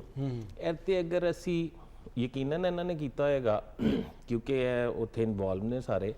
ਮੇਰਾ ਇਹ ਮਸ਼ਵਰਾ ਹੈ ਜਾਂ ਮੇਰਾ ਖਿਆਲ ਹੈ ਕਿ ਅਸੀਂ ਅਮਰੀਕਾ ਦੀ ਮਿਸਾਲ ਦੇਣ ਦੀ ਬਜਾਏ, ਯੂਰਪ ਦੀ ਮਿਸਾਲ ਦੇਣ ਦੀ ਬਜਾਏ, ਅਗਰ ਅਸੀਂ ਹਮਸਾਇਆ ਮੁਲਕ ਜਿਹੜਾ ਬੰਗਲਾਦੇਸ਼ ਹੈ ਉਹਨਾਂ ਦੀ ਇੰਡਸਟਰੀਅਲ ਸਟੇਟ ਜਾਂ ਇੰਡਸਟਰੀ ਕਿਸ ਤਰ੍ਹਾਂ ਬੂਸਟ ਕੀਤੀ, ਅਗਰ ਉਹ 'ਤੇ ਅਸੀਂ ਤਵੱਜੋ ਦਈਏ ਤੇ ਮੇਰਾ ਖਿਆਲ ਹੈ ਪਾਕਿਸਤਾਨ ਵੀ ਅੱਗੇ ਜਾ ਸਕਦਾ। ਔਰ ਇਸ 'ਤੇ ਬਿਜਲੀ ਸਭ ਤੋਂ ਪਹਿਲੀ ਕਾਮਯਾਬੀ ਤੇ ਸਾਡੀ ਹੈ ਜਿਹੜੀ ਕਿ ਸਾਡੀ ਇਸ ਟਾਈਮ ਅਗਰ ਇੰਡਸਟਰੀਅਲ ਸਟੇਟ ਹੈ, 10 ਦਿਨ ਇੰਨੀਆਂ ਨੌਕਰੀਆਂ ਨੇ, ਇੰਨੇ ਉੱਥੇ ਇੰਡਸਟਰੀਆਂ ਬਣ ਰਹੀਆਂ, ਇੰਨੀ ਪ੍ਰੋਡਕਸ਼ਨ ਹੋ ਰਹੀ ਹੈ। ਤੇ ਮੇਰਾ ਜ਼ਾਤੀ ਤੌਰ ਤੇ ਖਿਆਲ ਹੈ ਕਿ ਅਗਰ ਇਹ ਚੀਜ਼ਾਂ ਇਨਵੈਸਟਰ ਨੂੰ, ਜਿਹੜਾ ਇਨਵੈਸਟਰ ਹੁੰਦਾ ਹੈ ਜਾਂ ਇੰਡਸਟਰੀਅਲਿਸਟ ਹੁੰਦਾ ਹੈ, ਸਭ ਤੋਂ ਪਹਿਲੇ ਉਹਨੂੰ ਚਾਹੀਦਾ ਮੁਨਾਫਾ ਜੀ, ਦੂਸਰੇ ਨੰਬਰ ਤੇ ਉਹਨੂੰ ਚਾਹੀਦੀ ਹੈ ਸਕਿਲਡ ਲੇਬਰ ਤੇ ਸਸਤੀ ਲੇਬਰ। ਇਹ ਤਿੰਨ ਆਪਸ਼ਨ ਹੋ ਰਹੀਆਂ ਹੋਣੀਆਂ ਚਾਹੀਦੀਆਂ। ਸਾਡੇ ਕੋਲ ਲੇਬਰ ਵੀ ਹੈ, ਸਾਡੇ ਕੋਲ ਬਿਜਲੀ ਸਸਤੀ ਨਹੀਂ ਹੈ, ਬਿਜਲੀ ਮਹਿੰਗੀ ਹੈ, ਸਾਡੇ ਕੋਲ ਲਾਈਨ ਆਰਡਰ ਦਾ ਪ੍ਰੋਬਲਮ ਹੈ ਜਿਹੜਾ ਕਿ ਇਹ ਫੇਸ ਕਰ ਰਹੇ ਹੋਣਗੇ। ਇਹਨਾਂ ਨੂੰ ਵਫਾਕੀ ਹਕੂਮਤ ਨਾਲ ਗੱਲ ਕਰਕੇ ਪਾਕਿਸਤਾਨ 'ਚ ਇਨਵੈਸਟਰ ਨੂੰ ਅਟਰੈਕਟ ਕਰਨ ਵਾਸਤੇ, ਫੋਰਨ ਇਨਵੈਸਟਰ ਨੂੰ ਅਟਰੈਕਟ ਕਰਨ ਵਾਸਤੇ ਨਾ ਸਿਰਫ ਇਹ ਚੀਜ਼ਾਂ ਫੈਸਿਲੀਟੇਟ ਕਰਨੀਆਂ ਚਾਹੀਦੀਆਂ ਜਿਸ ਤਰ੍ਹਾਂ ਬੰਗਲਾਦੇਸ਼ ਮਤਲਬ ਚਾਈਨਾ ਹੈ, ਚਾਈਨਾ ਬਹੁਤ ਵੱਡੀ ਇੰਡਸਟਰੀ, ਬਹੁਤ ਉਹਨੇ ਬੂਸਟ ਕੀਤਾ, ਪਰ ਉਹ ਛੋਟੀਆਂ ਚੀਜ਼ਾਂ 'ਚ ਨਹੀਂ ਕਰ ਰਹੇ, ਉਹ ਵੱਡੀਆਂ ਚੀਜ਼ਾਂ 'ਚ ਕਰ ਰਹੇ ਨੇ, ਉਹ ਟੈਕਨੋਲੋਜੀ 'ਚ ਕਰ ਰਹੇ ਨੇ, ਉਹ ਕੰਪਿਊਟਰ 'ਚ ਕਰ ਰਹੇ ਨੇ, ਗੱਡੀ ਬਣਾ ਰਹੇ ਨੇ, ਮੋਬਾਈਲ ਬਣਾ ਰਹੇ ਨੇ।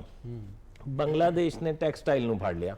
ਬੰਗਲਾਦੇਸ਼ੀ ਪੜ੍ਹੇ ਲਿਖੇ ਲੋਕ, ਉਹਨਾਂ ਨੇ ਇੱਕ ਪਲਾਨ ਕੀਤਾ, ਉਹਨਾਂ ਨੇ ਫੜ ਕੇ ਤੇ ਉਹਨਾਂ ਨੂੰ ਟੈਕਸਟਾਈਲ ਦੀ ਤਾਲੀਮ ਦੇਣੀ ਸ਼ੁਰੂ ਕਰਤੀ। ਉਹ ਟੈਕਸਟਾਈਲ ਸੀ ਰਹੇ ਨੇ, ਉੱਥੇ ਮਾਰਕ ਸਪੈਂਸਰ ਵੀ ਆ ਗਿਆ, ਉੱਥੇ ਵਸਾਚੀ ਵੀ ਆ ਗਿਆ, ਉੱਥੇ ਸਾਰੇ ਆ ਗਏ ਨੇ। ਕਿਉਂ? ਇੰਗਲੈਂਡ ਵਿੱਚ ਜਿਹੜਾ 10 ਪਾਉਂਡ ਦੀ ਸ਼ਰਟ ਇੱਕ ਤਿਆਰ ਹੁੰਦੀ ਸੀ, ਉਹ ਬੰਗਲਾਦੇਸ਼ ਵਾਲੇ ਕਹਿੰਦੇ ਉੱਥੇ ਲੇਬਰ ਵੀ ਜ਼ਿਆਦਾ ਹੁੰਦੀ ਸੀ, ਉੱਥੇ ਬਿਜਲੀ ਵੀ ਜ਼ਿਆਦਾ ਹੁੰਦੀ ਸੀ, ਸਾਰਾ ਕੁਝ ਜ਼ਿਆਦਾ ਹੁੰਦਾ ਸੀ।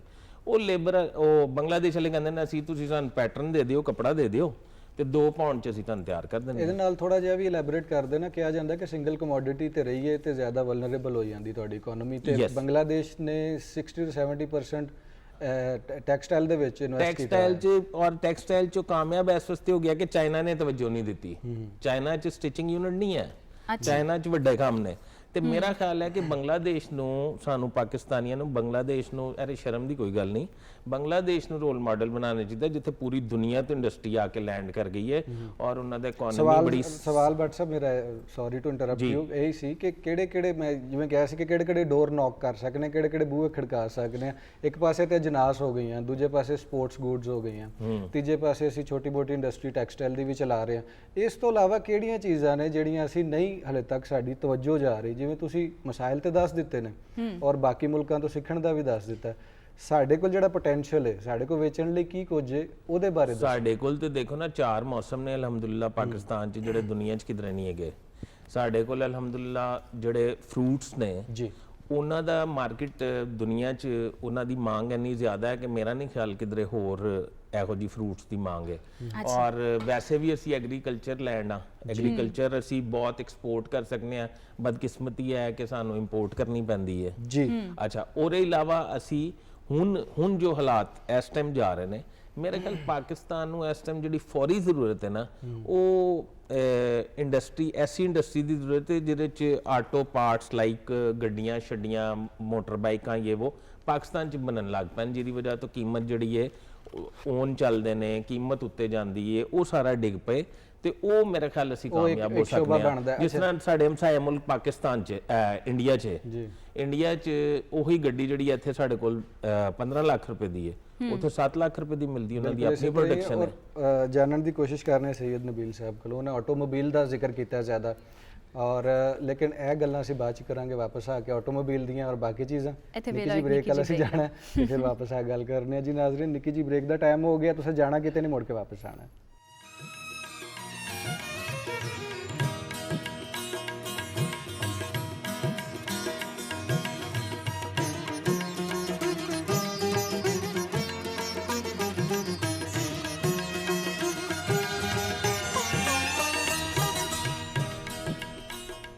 ਜੀ ਮੁੜ ਕੇ ਵਾਪਸ ਆ ਗਏ ਪਾਕਿਸਤਾਨ ਟੈਲੀਵਿਜ਼ਨ ਲਾਹੌਰ ਸੈਂਟਰ ਤੋਂ, ਔਰ ਘਰ ਦਾ ਸੌਦਾ ਲਿਖਣ ਤੋਂ ਲੈ ਕੇ ਮੁਲਕ ਦਾ ਸੌਦਾ ਸਲਫ ਲਿਖਣ ਤੱਕ ਹਰ ਚੀਜ਼ ਇਕਨੋਮੀ ਦੇ ਨਾਲ ਜੁੜੀ ਔਰ ਉਹਦਾ ਚੈੱਕ ਬੈਲੈਂਸ ਰੱਖਣਾ ਜ਼ਰੂਰੀ ਹੈਗਾ। ਔਰ ਮੌਜੂਦਾ ਹਕੂਮਤ ਕਾਫੀ ਕੋਸ਼ਿਸ਼ ਵੀ ਉਹਦੇ ਹਵਾਲੇ ਨਾਲ ਕਰ ਰਹੀ ਹੈ ਔਰ ਅਸੀਂ ਆਪਣੀਆਂ ਪ੍ਰੋਡਕਟਸ ਜਿਹੜੀਆਂ ਨੇ ਉਹ ਦੁਨੀਆ ਦੇ ਵਿੱਚ ਵੇਚਣ ਵਾਸਤੇ ਬਿਲਕੁਲ ਤਿਆਰ ਹਾਂ। ਕਿੰਨਾ ਪੋਟੈਂਸ਼ੀਅਲ ਹੈ, ਕਿੰਨਾ ਨਹੀਂ ਹੈ, ਕੀ ਔਕੜਾਂ ਨੇ, ਕੀ ਮਸਾਇਲ ਨੇ, ਉਹਨਾਂ ਬਾਰੇ ਜਾਣਨ ਦੀ ਕੋਸ਼ਿਸ਼ ਕਰ ਰਹੇ ਹਾਂ। ਸਾਡੇ ਸਟੂਡੀਓ ਦੇ ਵਿੱਚ ਮੌਜੂਦ ਹੀ ਨੇ ਸੈयद ਨਬੀਲ ਹਾਸ਼ਮੀ ਸਾਹਿਬ ਔਰ ਫੈਸਲ ਇਦਰੀਸ ਬੱਟ ਸਾਹਿਬ।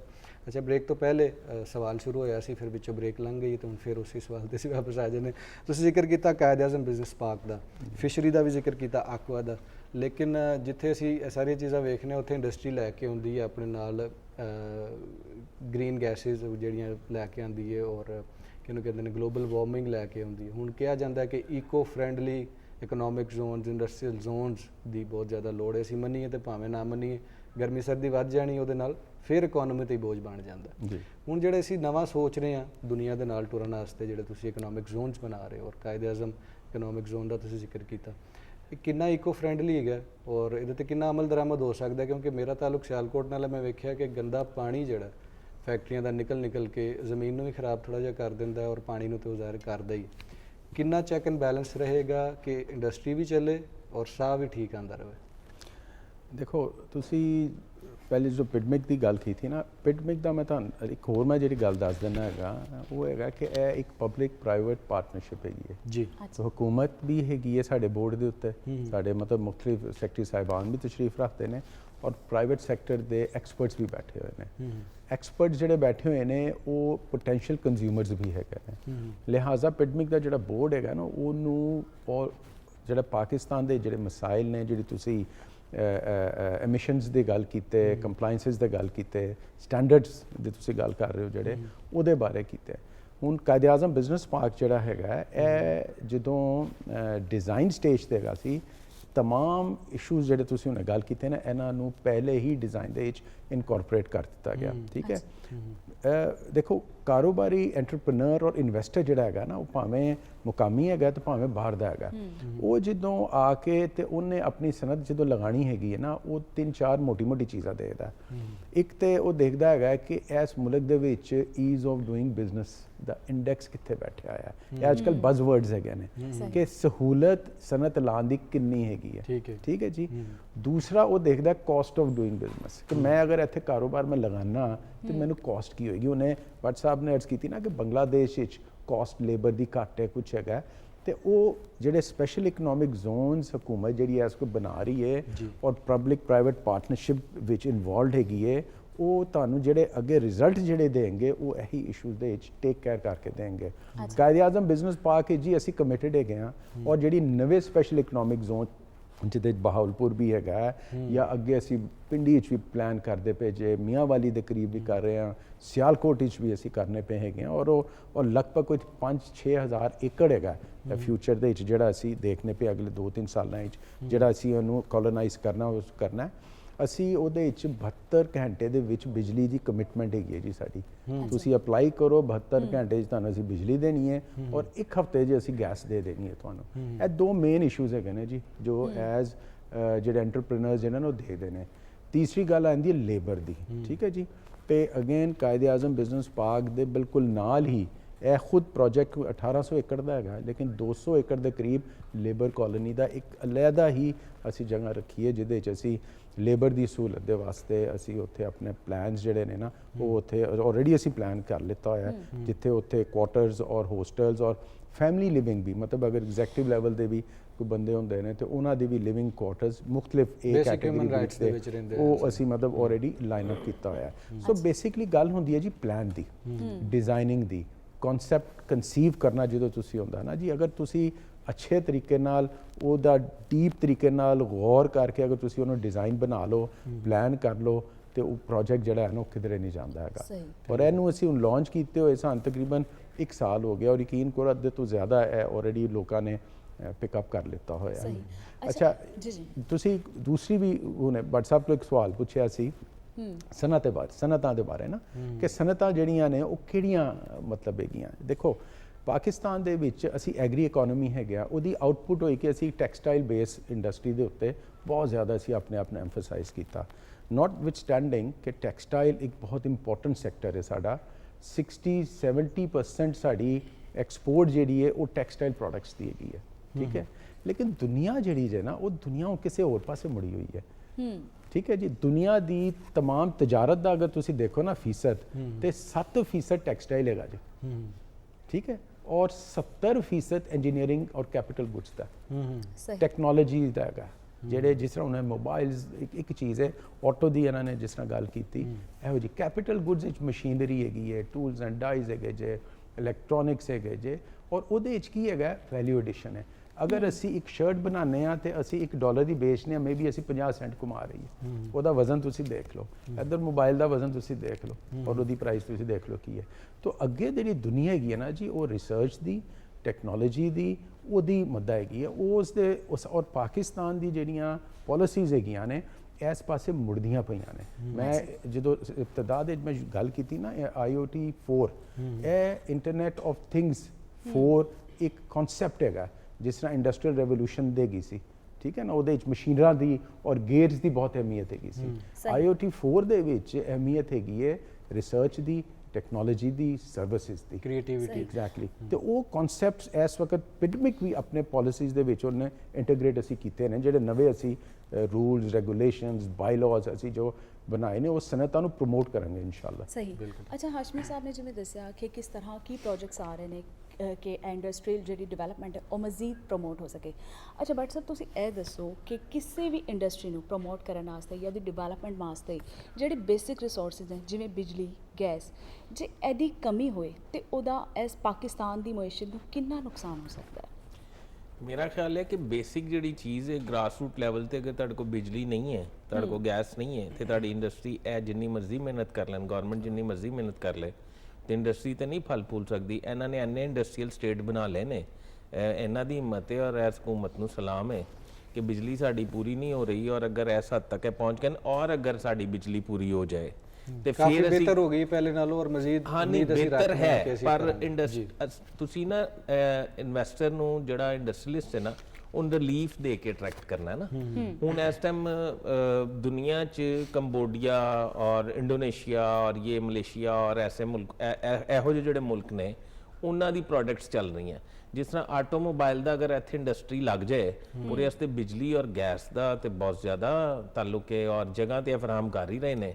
ਤੇ ਮੇਰੇ ਖਿਆਲ ਵਿੱਚ ਔਰ ਇੱਕ ਮੇਰੇ ਖਿਆਲ ਪਿੱਛੇ ਵਜ਼ੀਰ ਆਲਾ ਨੇ ਇੱਕ ਫੰਕਸ਼ਨ ਕੀਤਾ ਸੀ, ਸ਼ਾਇਦ ਮੈਂ ਵੀ ਸਾਂ ਉਹਦੇ 'ਚ, ਕਿ ਇੱਕ ਦਿਨ 'ਚ NOC ਹੋਏਗਾ, ਕੀ ਨਾਂ ਸੀ ਜੀ ਉਹ ਆਸ਼ਮੀ ਸਾਹਿਬ? Facilitation cell. ਹਾਂ, ਫੈਸਿਲਿਟੇਸ਼ਨ ਸੈੱਲ ਇਹਨਾਂ ਨੇ ਇੱਕ ਬਣਾਇਆ, 1 ਵਿੰਡੋ ਆਪਰੇਸ਼ਨ, ਕਿ ਉਹ ਬੰਦਾ ਦੇਗਾ। ਕਿਉਂਕਿ ਮੈਂ ਸੁਣਿਆ ਕਿ ਅਗਰ ਇੰਜ ਹੋ ਜਾਏ ਤੇ ਸਾਡੇ ਡਿਪਾਰਟਮੈਂਟ ਦੇ ਲੋਕ ਅਗਰ ਕਿਸੇ ਨੂੰ ਕੋਈ ਡਿਸਟਰਬ ਵੀ ਕਰਦੇ ਨੇ ਜਾਂ ਕੋਈ ਮਸਾਇਲ ਵੀ ਕਰਦੇ ਨੇ ਤੇ ਉਹ ਇੱਕ ਤੇ ਉਹ ਬੜੀ ਸਹੂਲਤ ਹੈ। ਮਿਡਲਮੈਨ ਵਿੱਚੋਂ ਮੁੱਕ ਜਾਏਗਾ ਔਰ ਮਿਡਲਮੈਨ ਮੁੱਕ ਜਾਏ ਔਰ ਇਨਵੈਸਟਰ ਬੇਦਰੇਗ ਆ ਕੇ।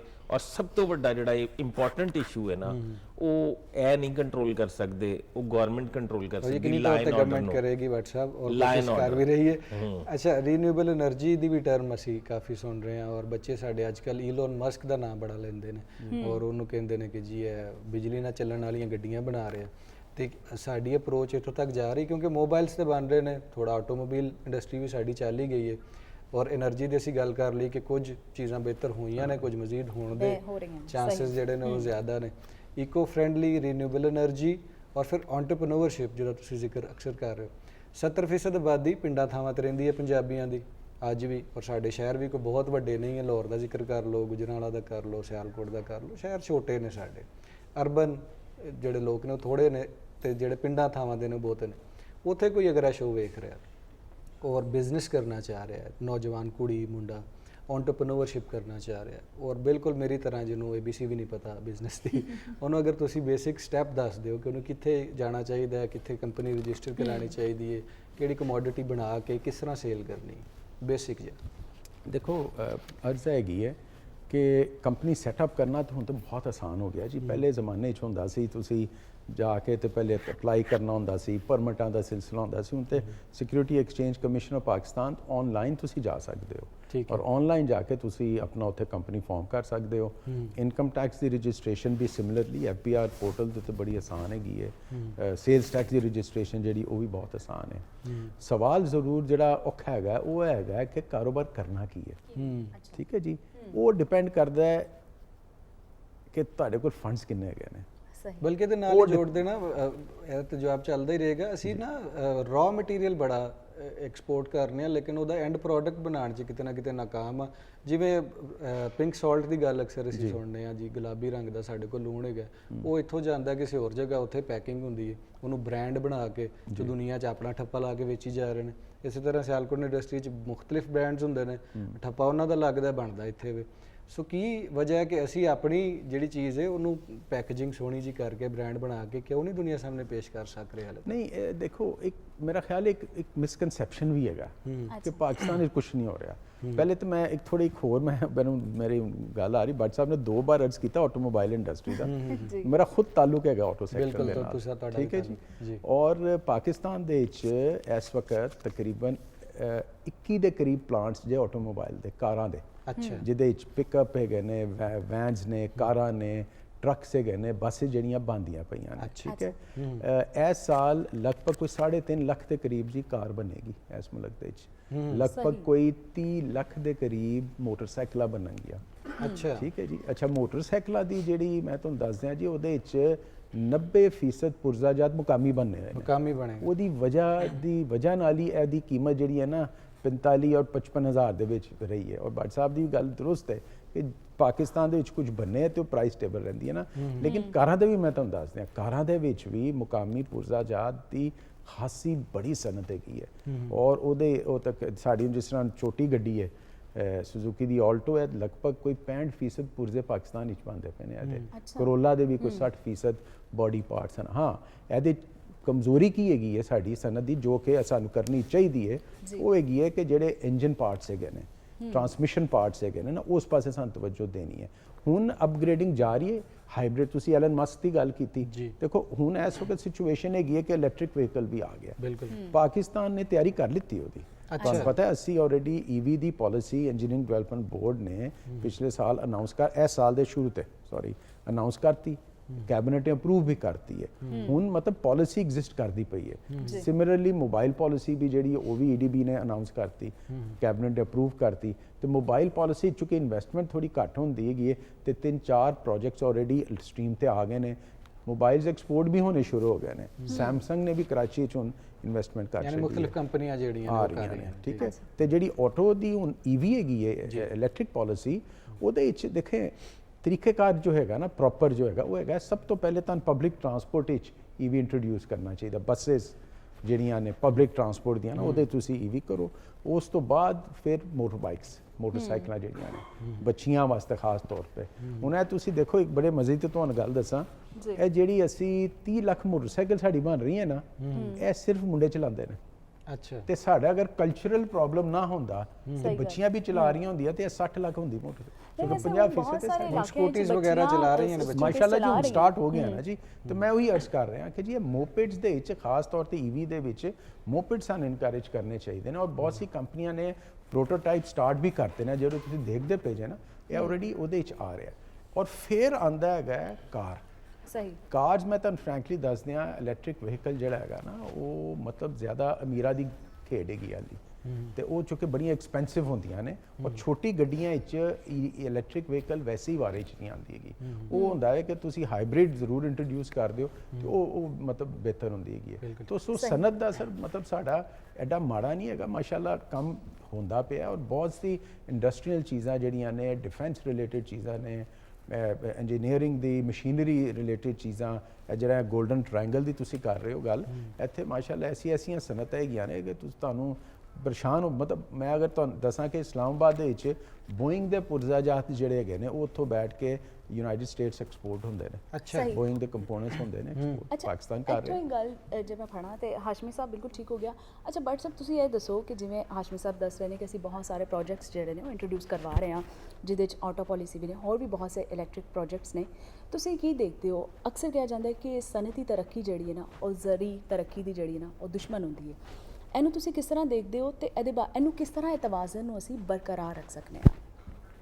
ਦੇਖੇ ਜਦੋਂ ਪਿੱਛੇ ਐਸੀ ਗਵਰਨਮੈਂਟ ਨੇ ਮੇਰੇ ਖਿਆਲ ਕੀਤਾ ਸੀ ਕਿ ਜਿਹੜੀ ਜ਼ਰਾਤ ਦੀ ਜ਼ਰਈ ਜ਼ਮੀਨ ਹੈ ਜੀ ਉਹਨੂੰ ਕਨਵਰਟ ਨਹੀਂ ਕੀਤਾ ਜਾ ਸਕਦਾ ਸੀ ਹਾਊਸਿੰਗ ਸੁਸਾਇਟੀਜ਼। ਸਾਡੇ ਇੱਥੇ ਇਹ ਬਹੁਤ ਬੁਰਾ ਟ੍ਰੈਂਡ ਬਣ ਗਿਆ ਕਿ ਸਬਜ਼ੇ ਨੂੰ ਖਤਮ ਕਰ ਰਹੇ ਹਾਂ ਔਰ ਹਾਊਸਿੰਗ ਸੁਸਾਇਟੀਜ਼ ਬਣ ਰਹੀਆਂ ਧੜਾ ਧੜ ਆਬਾਦੀ ਦੀ ਵਜ੍ਹਾ ਤੋਂ। ਜੀ ਔਰ ਮੇਰਾ ਖਿਆਲ ਹੈ ਕਿ ਐਸੀ ਗਵਰਨਮੈਂਟ ਨੇ ਬੈਨ ਲਾਇਆ ਸੀ ਪਰ ਉਸ ਤੋਂ ਬਾਅਦ ਅਮਲ ਦਰਾਮਦ ਸ਼ਾਇਦ ਨਹੀਂ ਹੋ ਸਕਿਆ। ਉਹ ਹੁਣ ਜ਼ਰਾਤ ਜਿਹੜੀ ਹੈ ਉਹ ਤੇਜ਼ੀ ਨਾਲ ਸਾਡੇ ਮੁਲਕ 'ਚੋਂ ਜਿਹਦੇ ਤੇ ਸਾਡਾ ਇਨਸਾਰ ਸੀ ਉਹ ਤੇਜ਼ੀ ਨਾਲ ਖਤਮ ਹੋ ਰਹੀ ਹੈ। ਔਰ ਉਹ ਹਾਊਸਿੰਗ ਸੁਸਾਇਟੀ ਤੇ ਜਾ ਰਹੀਆਂ ਚੀਜ਼ਾਂ ਇਹ ਇੰਡਸਟਰੀਅਲ ਸਟੇਟ ਤੇ ਲੈਦਾ ਬਣ ਗਈਆਂ। ਤੇ ਬੜੀ ਅੱਛੀ ਗੱਲ ਹੈ ਜਿਸ ਤਰ੍ਹਾਂ ਤੁਸੀਂ ਜ਼ਿਕਰ ਕੀਤਾ ਕਿ ਉਹ ਗੰਦਾ ਪਾਣੀ ਜਾਂਦਾ ਸੀ, ਇਹ ਉਹ ਇਹਨਾਂ ਦੇ ਨਿਕਾਸ ਦਾ ਵੀ ਇੰਤਜ਼ਾਮ ਰੱਖਿਆ ਹੋਣਾ। ਹੁਣ ਮੇਰਾ ਜ਼ਾਤੀ ਤੌਰ ਤੇ ਖਿਆਲ ਹੈ ਕਿ ਅਗਰ ਜ਼ਰਾਤ ਤੇ ਇੰਡਸਟਰੀ ਦੇ ਨਾਲ ਤਵੱਜੋ ਨਾ ਦਿੱਤੀ ਗਈ ਤੇ ਮੇਰਾ ਖਿਆਲ ਪਾਕਿਸਤਾਨ ਵਾਸਤੇ ਲੰਮਾ ਫਿਕਰੀਆ ਹੈਗਾ। ਜ਼ਰਾਤ ਤੇ ਵੀ ਤਵੱਜੋ ਦੇਣੀ ਚਾਹੀਦੀ ਹੈ ਕਿ ਮੇਰਾ ਮਤਲਬ ਜਿੱਥੇ ਤੇ ਅਸੀਂ ਬੇਸ ਕਰ ਰਹੇ ਹਾਂ ਉਹਨੂੰ ਭੁੱਲ ਜਾਈਏ ਤੇ ਅਸੀਂ ਅੱਗੇ ਵੱਲ ਟੁਰ ਪਈਏ ਤੇ ਮੇਰਾ ਖਿਆਲ ਹੈ ਕਿ ਪਾਕਿਸਤਾਨ ਵਾਸਤੇ ਕਾਫੀ ਬਿਲਕੁਲ ਇਹਦੇ ਤੇ ਤਵੱਜੋ ਸੋਚ ਦੇਣੀ ਵਿਚਾਰ ਚਾਹੀਦੀ ਹੈ। ਕਰਨੀ ਦਿੱਤੀ ਜਾ ਰਹੀ ਚਾਹੀਦੀ ਹੈ। ਜਿਵੇਂ ਹਾਸ਼ਮੀ ਸਾਹਿਬ ਨੇ ਦੱਸਿਆ ਹੈ ਕਿ ਜਿਹੜੀਆਂ ਚੀਜ਼ਾਂ ਕਾਫੀ ਲੋਕਾਂ ਨੂੰ, ਮੇਰੇ ਵਰਗਿਆਂ ਨੂੰ, ਆਮ ਸ਼ਹਿਰੀਆਂ ਨੂੰ ਨਹੀਂ ਪਤਾ ਕਿ ਬੋਇੰਗ ਦੇ ਵੀ ਪੁਰਜ਼ੇ ਅਸੀਂ ਬਣਾ ਰਹੇ ਹਾਂ ਔਰ ਦੂਜੇ ਪਾਸੇ ਸਾਡੀ ਜਿਹੜੀ ਹੈ ਨਹੀਂ ਟੈਲੈਂਟ ਤੇ ਪਾਕਿਸਤਾਨ 'ਚ ਹੈ ਨਾ ਜੀ, ਟੈਲੈਂਟ ਤੇ ਪਾਕਿਸਤਾਨ 'ਚ ਹੈ। ਰਿਸੋਰਸਿਸ ਦੀ ਥੋੜੀ ਕਮੀ ਹੈ। ਰਿਸੋਰਸਿਸ ਯੂਟਿਲਾਈਜ਼ ਕਰਨ ਦੀ ਲੋੜ ਉਹ ਵੀ ਉਹ ਅਗਰ ਬਿਹਤਰੀਨ ਹੋ ਜਾਣ ਤੇ ਪਾਕਿਸਤਾਨ ਨੂੰ ਮੇਰਾ ਖਿਆਲ ਹੈ ਕਿ ਖੁਦ ਮੁਖਤਾਰ ਹੋਣ ਦੇ ਦੇਰ ਨਹੀਂ ਲੱਗੇਗੀ। ਬਿਲਕੁਲ ਦੇਰ ਨਹੀਂ ਲੱਗੇਗੀ। ਅੱਛਾ ਸਰ, ਤੁਸੀਂ ਥੋੜੀ ਦੇਰ ਪਹਿਲੇ ਦੱਸਿਆ ਡਿਟੇਲਸ ਕਿ ਮੁxtਲਿਫ ਇਕਨੋਮਿਕ ਜ਼ੋਨਸ ਪੰਜਾਬ ਦੇ ਮੁxtਲਿਫ ਇਲਾਕਿਆਂ 'ਚ ਬਣਾਏ ਗਏ। ਕਾਇਦ ਆਜ਼ਮ ਸੋਲਰ ਪਾਰਕ ਜਿਹੜਾ ਉਹਦੀ ਵੀ ਅਸੀਂ ਵੇਖਨੇ ਆ ਕਿ એનર્ਜੀ ਉਹ ਬਣਾ ਰਿਹਾ ਔਰ ਗ੍ਰੀਨ એનર્ਜੀ ਬਣਾ ਰਿਹਾ। ਤੇ ਗੋਲਡਨ ਟ੍ਰਾਇੰਗਲ ਦਾ ਵੀ ਜ਼ਿਕਰ ਕਰ ਲਿਆ। ਕੁਝ ਇਲਾਕੇ ਜ਼ਿਆਦਾ ਡਿਵੈਲਪਡ ਨੇ, ਕੁਝ ਅੰਡਰ ਡਿਵੈਲਪਡ ਨੇ। ਪੰਜਾਬ ਦੀ ਇਕਨੋਮੀ ਨੂੰ ਅਗਰ ਅਸੀਂ ਵੇਖੀਏ ਉਹਦੇ ਵਾਸਤੇ ਕਿੱਥੇ ਅਸੀਂ ਖਲੋਤੇ ਹਾਂ? ਪਲੈਨਿੰਗ ਤੇ ਹੈ ਵੇ, ਲੇਕਿਨ ਐਗਜ਼ੀਕਿਊਸ਼ਨ ਕਿੰਨੀ ਹੋ ਗਈ ਹੈ ਕਿ ਅਗਰ ਬਹਾਵਲਪੁਰ ਦੀ ਗੱਲ ਕਰ ਲਈਏ ਜਾਂ ਦੂਜੇ ਇਲਾਕੇ ਜਿਹੜੇ ਐਸੇ ਨੇ ਜਿਹੜੇ ਕਿ ਅੰਡਰ ਡਿਵੈਲਪਡ ਰਹਿ ਗਏ ਨੇ ਉੱਥੇ ਇੰਡਸਟਰੀ ਲਾਉਣ ਵਾਸਤੇ, ਔਰ ਫਿਰ ਉੱਥੇ ਕਈ ਇਲਾਕੇ ਐਸੇ ਨੇ ਜਿੱਥੇ ਸੇਮ ਥੋਰ ਦੇ ਮਸਾਇਲ ਨੇ, ਪਾਣੀ ਥੋੜਾ ਉੱਥੇ ਘੱਟ ਹੈ ਔਰ ਜ਼ਰਾਤ ਹੋ ਨਹੀਂ ਸਕਦੀ, ਫਿਸ਼ਰੀ ਵੀ ਗੱਲਬਾਤ ਨਹੀਂ ਹੋ ਸਕਦੀ, ਤੇ ਉੱਥੇ ਇੰਡਸਟਰੀ ਲਾਣਾ ਮੇਰਾ ਖਿਆਲ ਹੈ ਕਿ ਜ਼ਿਆਦਾ ਆਸਾਨ ਹੋਏਗਾ as compare to those areas ਕਿ ਜਿੱਥੇ ਵੈਸੇ ਜਿਵੇਂ ਤੁਸੀਂ ਦੱਸਿਆ ਐਗਰੀਕਲਚਰ ਲੈਂਡ ਗਿਆ ਜਿੱਥੋਂ ਕਿ ਪਹਿਲੇ ਹੀ ਅਜਨਾਸ ਨਿਕਲ ਰਹੀਆਂ ਉਹਨਾਂ ਇਲਾਕਿਆਂ ਇੱਕ ਮਾਫੀ ਚਾਹਨਾ ਇੱਕ ਗੱਲ ਮੈਂ ਐਡ ਕਰਾਂਗਾ। ਇੱਕ ਗਵਰਨਮੈਂਟ ਦੀ ਪੋਜ਼ਿਟਿਵ ਬੜੀ ਗੱਲ ਹੈ ਜਿਹੜਾ ਕਿਸਾਨ ਕਾਰਡ ਇਹਨਾਂ ਨੇ ਮੁਤਾਰਫ ਕਰਾਇਆ, ਉਹ ਕਿਸਾਨ ਦਾ ਬੜਾ ਰਿਲੀਫ ਮਿਲਿਆ ਜੀ। ਉਹ ਮੇਰੇ ਖਿਆਲ ਐਸੇ ਪਾਸੇ ਜੋ ਤੁਸੀਂ ਸਵਾਲ ਪੁੱਛਿਆ ਸੀ ਕਿ ਜ਼ਰਾਤ ਨੂੰ ਫਰੋਗ ਕਿਸ ਤਰ੍ਹਾਂ ਦਿੱਤਾ ਜਾ ਸਕਦਾ ਹੈ, ਮੇਰਾ ਖਿਆਲ ਹੈ ਕਿ ਮੈਂ ਜਿਸ ਤਰ੍ਹਾਂ ਜਿੱਦੋਂ ਤੋਂ ਮੈਂ ਜਰਨਲਿਜ਼ਮ ਵਿੱਚ ਹਾਂ, ਜੋ ਇਹਨਾਂ ਨੇ ਕਿਸਾਨ ਕਾਰਡ ਮੁਤਾਰਫ ਕਰਾਇਆ ਇਸ ਗਵਰਨਮੈਂਟ ਨੇ, ਉਹਦੇ ਤੇ ਕਿਸਾਨ ਨੂੰ ਜਿਹੜਾ ਰਿਲੀਫ ਮਿਲਿਆ ਹੈ, ਜੀ ਅਗਰ ਇਹ ਬਰਕਰਾਰ ਰਿਹਾ ਤੇ ਮੇਰੇ ਖਿਆਲ ਲੋਕ ਇੰਡਸਟਰੀ ਤੋਂ ਪਹਿਲੇ ਜ਼ਰਾਅਤ ਨੂੰ ਜ਼ਿਆਦਾ ਅਪਣਾਉਣਗੇ। ਬਿਲਕੁਲ ਬਿਲਕੁਲ ਵਧੀਆ ਹੋ ਗਿਆ। ਔਰ ਐਸੇ ਪੋਜ਼ਿਟਿਵ ਨੋਟ ਤੇ ਮੇਰਾ ਖਿਆਲ ਹੈ ਕਿ ਸਾਨੂੰ ਐਂਡ ਕਰਨਾ ਚਾਹੀਦਾ ਹੈ। ਔਰ ਅਗਲੀ ਦਫਾ ਜਦੋਂ ਅਸੀਂ ਮਿਲਾਂਗੇ ਤੇ ਫਿਰ ਬਹੁਤ ਜ਼ਿਆਦਾ ਬੂਮ ਆ ਚੁੱਕਿਆ ਹੋਏਗਾ ਪਾਕਿਸਤਾਨ ਦੇ ਪੰਜਾਬ ਦੇ ਵਿੱਚ, ਇਨਸ਼ਾਅੱਲਾ ਇੰਡਸਟਰੀਅਲ ਬੂਮ ਔਰ ਸਾਰੀਆਂ ਚੀਜ਼ਾਂ। ਤੇ ਬਹੁਤ ਸ਼ੁਕਰੀਆ ਤੁਹਾਡਾ ਵੀ ਆਉਣ ਦਾ ਸਰ, ਤੁਹਾਡਾ ਵੀ ਆਉਣ ਦਾ, ਟਾਈਮ ਕੱਢਣ ਦਾ। ਫਿਰ ਕਿਸੇ ਪ੍ਰੋਗਰਾਮ ਵਿੱਚ ਪਾਵਾਂਗੇ, ਡਿਟੇਲ ਨਾਲ ਗੱਲ ਕਰਾਂਗੇ ਜੀ। ਨਾਜ਼ਰੀਨ, ਹੁਣ ਵੇਲਾ ਹੋ ਗਿਆ ਖਬਰੀ ਹੋਣ ਦਾ, ਬਾਖਬਰ ਹੋਣ ਦਾ। ਖਬਰਾਂ ਦੀ ਇੱਕ ਬ੍ਰੇਕ ਹੈ, ਉਹਦੇ ਵੱਲ ਵਧਾਂਗੇ, ਮੁੜ ਕੇ ਵਾਪਸ ਆਵਾਂਗੇ। ਰਹਿਣਾ ਸਾਡੇ ਨਾਲ।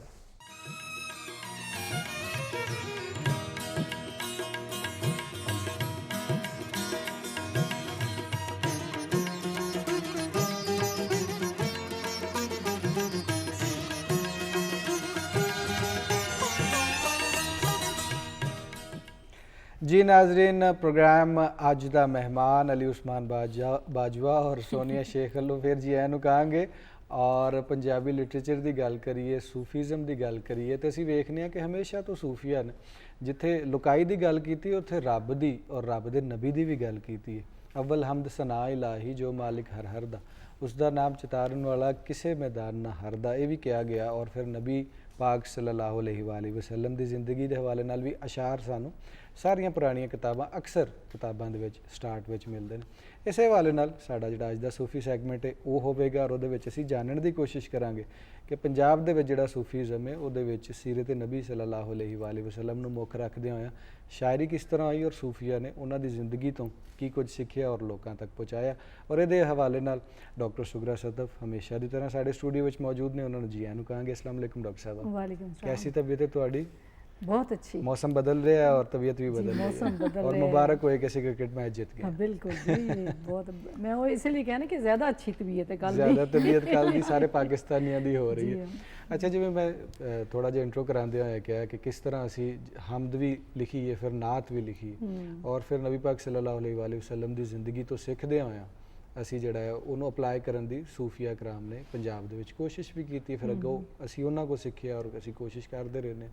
ਇਹਦਾ ਥੋੜਾ ਜਿਹਾ ਅਗਰ ਸਟਾਰਟ ਦਾ ਵੇਰਵਾ ਕਰੀਏ ਕਿ ਜਿਹੜੇ ਜਿਹੜੇ ਇਲਾਕਿਆਂ ਤੋਂ ਸੂਫੀਆ ਕਰਾਮ ਪੰਜਾਬ ਆਏ ਨੇ ਔਰ ਉਹ ਕੀ ਕੀ ਕੁਝ ਨਾਲ ਲੈ ਕੇ ਆਏ। जी बहुत शुक्रिया। रबीउल अव्वल का मुबारक महीना है और तुहाडे में प्रोग्राम देखती रही हाँ, माशाअल्लाह बहुत ही खूबसूरत। अज असी तसव्वुफ के हवाले नाल गल कर रहे हैं कि तसव्वुफ ने की कुछ लिया सोने नबी सल्लल्लाहु अलैहि वसल्लम दी ज़ात तो। क्योंकि तसव्वुफ जड़ा है असी उन्होंने तसव्वुफ नूं किसी भी मजहब नाल ते नहीं जोड़िया जा सकता।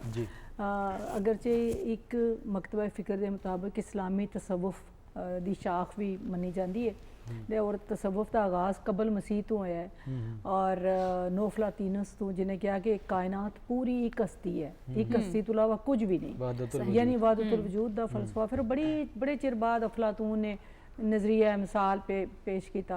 उस तो बाद फिर मौलाना रूम के जरिए वो फलसफा जड़ा है यूनानियां दा वो साढ़े इस्लामी फलसफे च आया, तसव्वुफ च आया।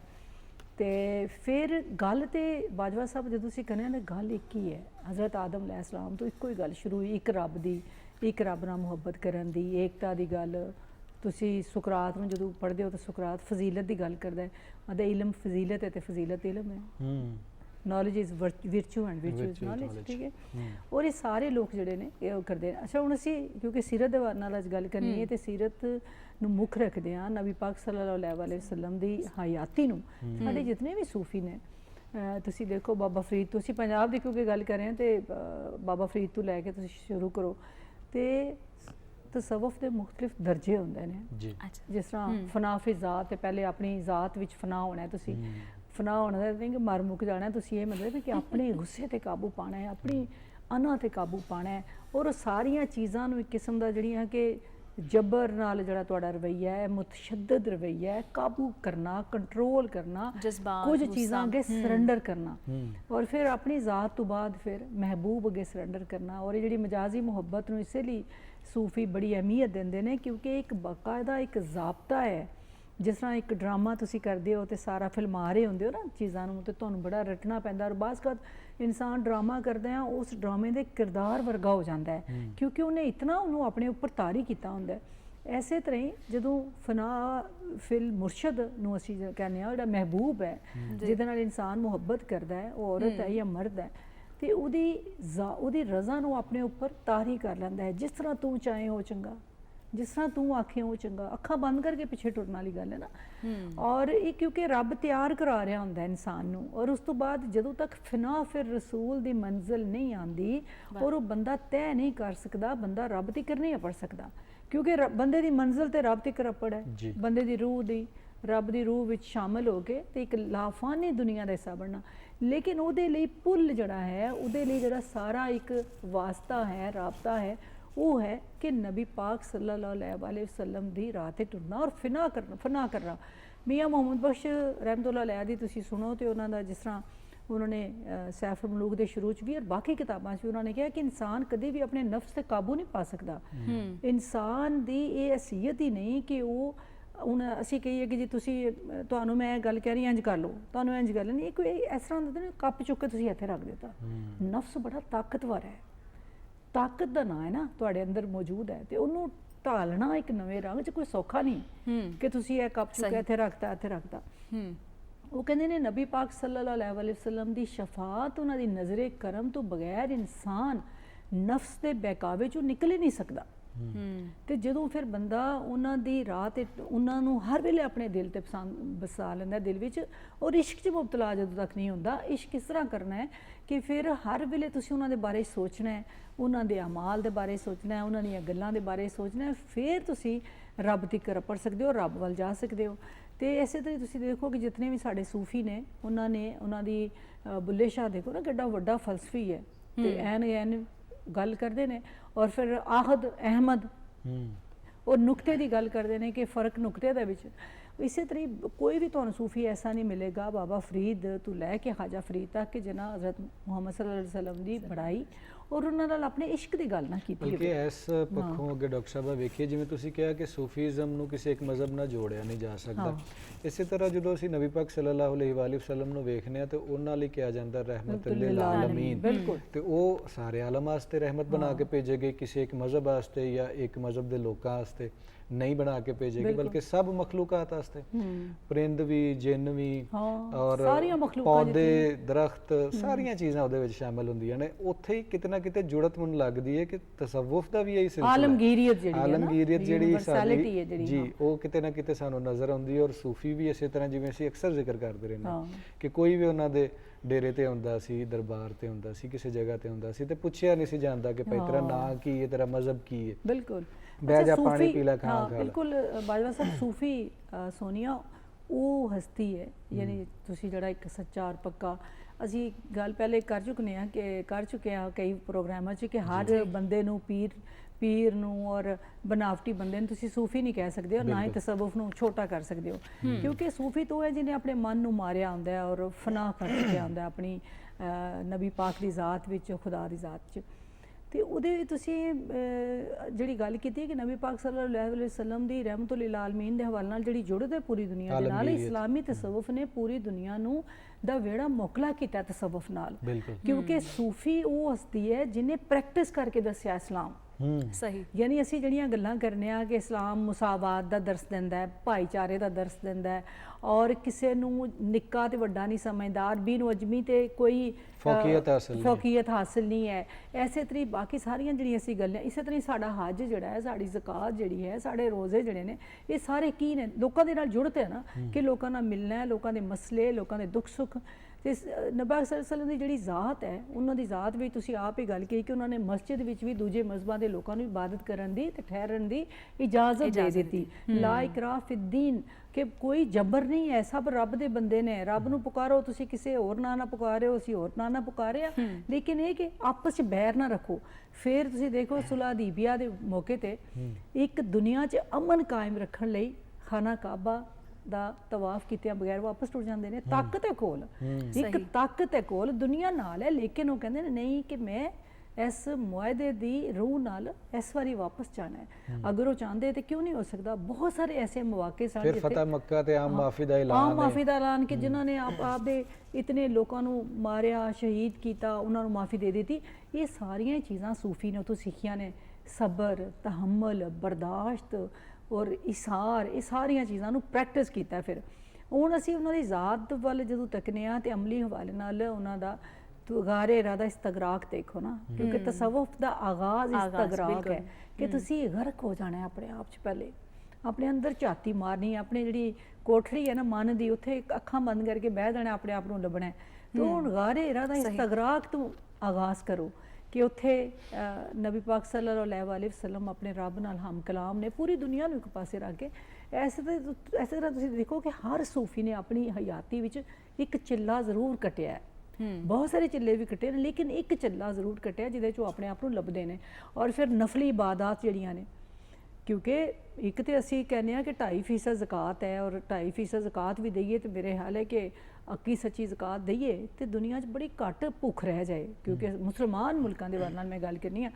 और तुसी सूफी की करता है, वो अपने नबी वाल तकदा है कि नबी पाक सल्लल्लाहु अलैहि वसल्लम दो जहान के सरदार ने, लेकिन उन्होंने रहन सहन किड्डा सादा है कि आपको ही सूई नाल कपड़े सी रहे हैं और उन्होंने घर कोई आलीशान कोई फर्नीचर नहीं। उस दौर च भी लोगों को बड़ा कुछ है सी, लोगों के बादशाह तां सब कुछ। वो सूफी वो सारी जिहड़ी रहन सहन है वो भी उत्थों लैंदा है। वो मटका पानी दा बस ते चंद अगर सुबह का खाना है शाम की फिक्र नहीं है। सूफी जिहड़ी कनात है और फकर है वो नबी पाक सल्लल्लाहु अलैहि वसल्लम को लिया उन्हें। और फिर इनू उन्हें अपनी ज़ात तक नहीं रखा, जब उन्हें प्रैक्टिस किया अपने अपने आप विच। तो फिर जिहड़े दीगर मज़ाहब के सूफी ने, जिस तरह असीं पहलां कहा कि तसव्वुफ दा नूं किसी एक मज़हब नाल नहीं जोड़िया जा सकदा, क्योंकि मुख्तलिफ लोगों कोलों चीज़ां असीं लैंदे आ ते उन्हां नूं दिंदे भी आ चीज़ां अपने अपनियां जिहड़ियां चंगियां कदरां ने। तो ये जिहड़ियां फिर कदरां ने साडे मुसलमान सूफियां दियां, तुसीं देखो बहुत सारे लोग तो मुसलमान होए, बहुत सारे जिहड़े नहीं भी होए उन्होंने भी प्रैक्टिस कीतियां ने। अगले दिन एक गल हो रही सी, उन्हें कहा कि तुसीं कोई भी मुआशरा दुनिया का तक लो जिहड़ा कि एक फलाई मुआशरा होगा वो इस्लामी मुआशरा होगा। जिहड़ा सही नाप तोल कर रहा है वो इस्लामी मुआशरा होगा। जिहड़ा जिथे सफाई निस्फेमान मन्निया गया और उन्हें अप्लाई किया जिहड़ा अच्छे अखलाक दा मुजाहरा करे वो भी इस्लामी। तुसीं इस्लामी कदरां कढ के दसो, भावें यूरोप की गल करो भावें जिहदी भी गल करो, क्योंकि वो कदरां ते किधरों ना किधरों साड़ियां कदरां दे नाल जुड़त है उन्हां दी। इसलिए मैं समझनी हाँ कि इस्लाम नूं इस्लाम दे हवाले नाल गल करदे आ या नबी पाक सल्लल्लाहु अलैहि वसल्लम दे हवाले नाल गल करदे आ, असीं रहमतुल्लिल आलमीन ते करोड़ां दरूद भेजने और उन्हां दी नाल मुहब्बत करने आ। उन्हां ने पूरी दुनिया लई जिहड़ा एक ज़ाब्ता अपनी ज़ात विच बना के दस्सिया दुनिया नूं। सूफी ने उस ज़ाब्ते ते अमल करके दस्सिया और दस्सिया कि आम इंसान भी पैरवी कर सकता है, क्योंकि नबी पाक सल्लल्लाहु अलैहि वसल्लम ने भी ते अपनी उम्मत लई एक पैरवी दा एक निशाना एक सारा नमूना रखा। तो उसी मैं आखिरी गल ये करना चाहांगी कि तुसी देखो कि हले इंसान जिहड़ा ना शऊर दी उस मंजिल ते नहीं अपड़िया कि जिथे तुहानू अपने आप पता चल जाए कि यह राह सिद्धी है तो यह उल्टी है। साढ़े बेशुमार लोग ने इस कमरे च बेशुमार लोग ने, सब दी ज़हनी इस्तात इक्को जी नहीं है। इसलिए इहो जिहियां हस्तियां क्यामत तक आंदियां रहनियां ने, क्योंकि नबी तो आखिरी सन और उन्होंने तो बाद फिर उन्हों की तालीमात नूं अगे टोरना खाली गल नाल उठ जाओ बह जाओ ऐ करो वो ना करो नहीं काम बनता, करके विखाना जरूरी। सूफी ने वो प्रैक्टिस करके विखाई, वो हले तक जारी है। बिल्कुल सही। अच्छा, ऐसे गल नूं अगे वधांदे आ, ਇਹ ਦੱਸੋ ਕਿ ਤੁਸੀਂ ਕੀ ਸਮਝਦੇ ਹੋ ਕਿ ਅੱਜ ਦੇ ਦੌਰ ਦੇ ਵਿੱਚ ਇਸਲਾਮੀ ਤਸੱਵੁਫ ਵਿੱਚ ਇਹਦੀ ਕਿੰਨੀ ਅਹਿਮੀਅਤ ਹੈ ਤੇ ਕਿੰਨੀ ਲੋੜ ਹੈ? मेरे ख्याल है कि असी वैसे तो कहने वो कहते हैं एक मकूला बने कि हर दौर च असी कहने कि अज के दौर च फलानी शायद बड़ी दौर है, लेकिन तसव्वुफ के हवाले नाल मैं समझनी हाँ कि अज मुसलमानां दी तुसी पूरी दुनिया में हालत देखो तो बड़ियां उन्होंने चैलेंजिस का उन्होंने सामना है, बिल्कुल औकड़ां का सामना है, उन्होंने तारफ मजरू होया। खसूसन साडा अपना जिहड़ा पाकिस्तान का तो अगर असी अपने आप नूं बेहतर इंसान के तौर पर मुतारफ कराना है दुनिया विच तो फिर सानू सूफियां की रवश से टुरना पवेगा, क्योंकि सूफियां की रवश नबी पाक सल्लल्लाहु अलैहि वसल्लम की पैरवी है।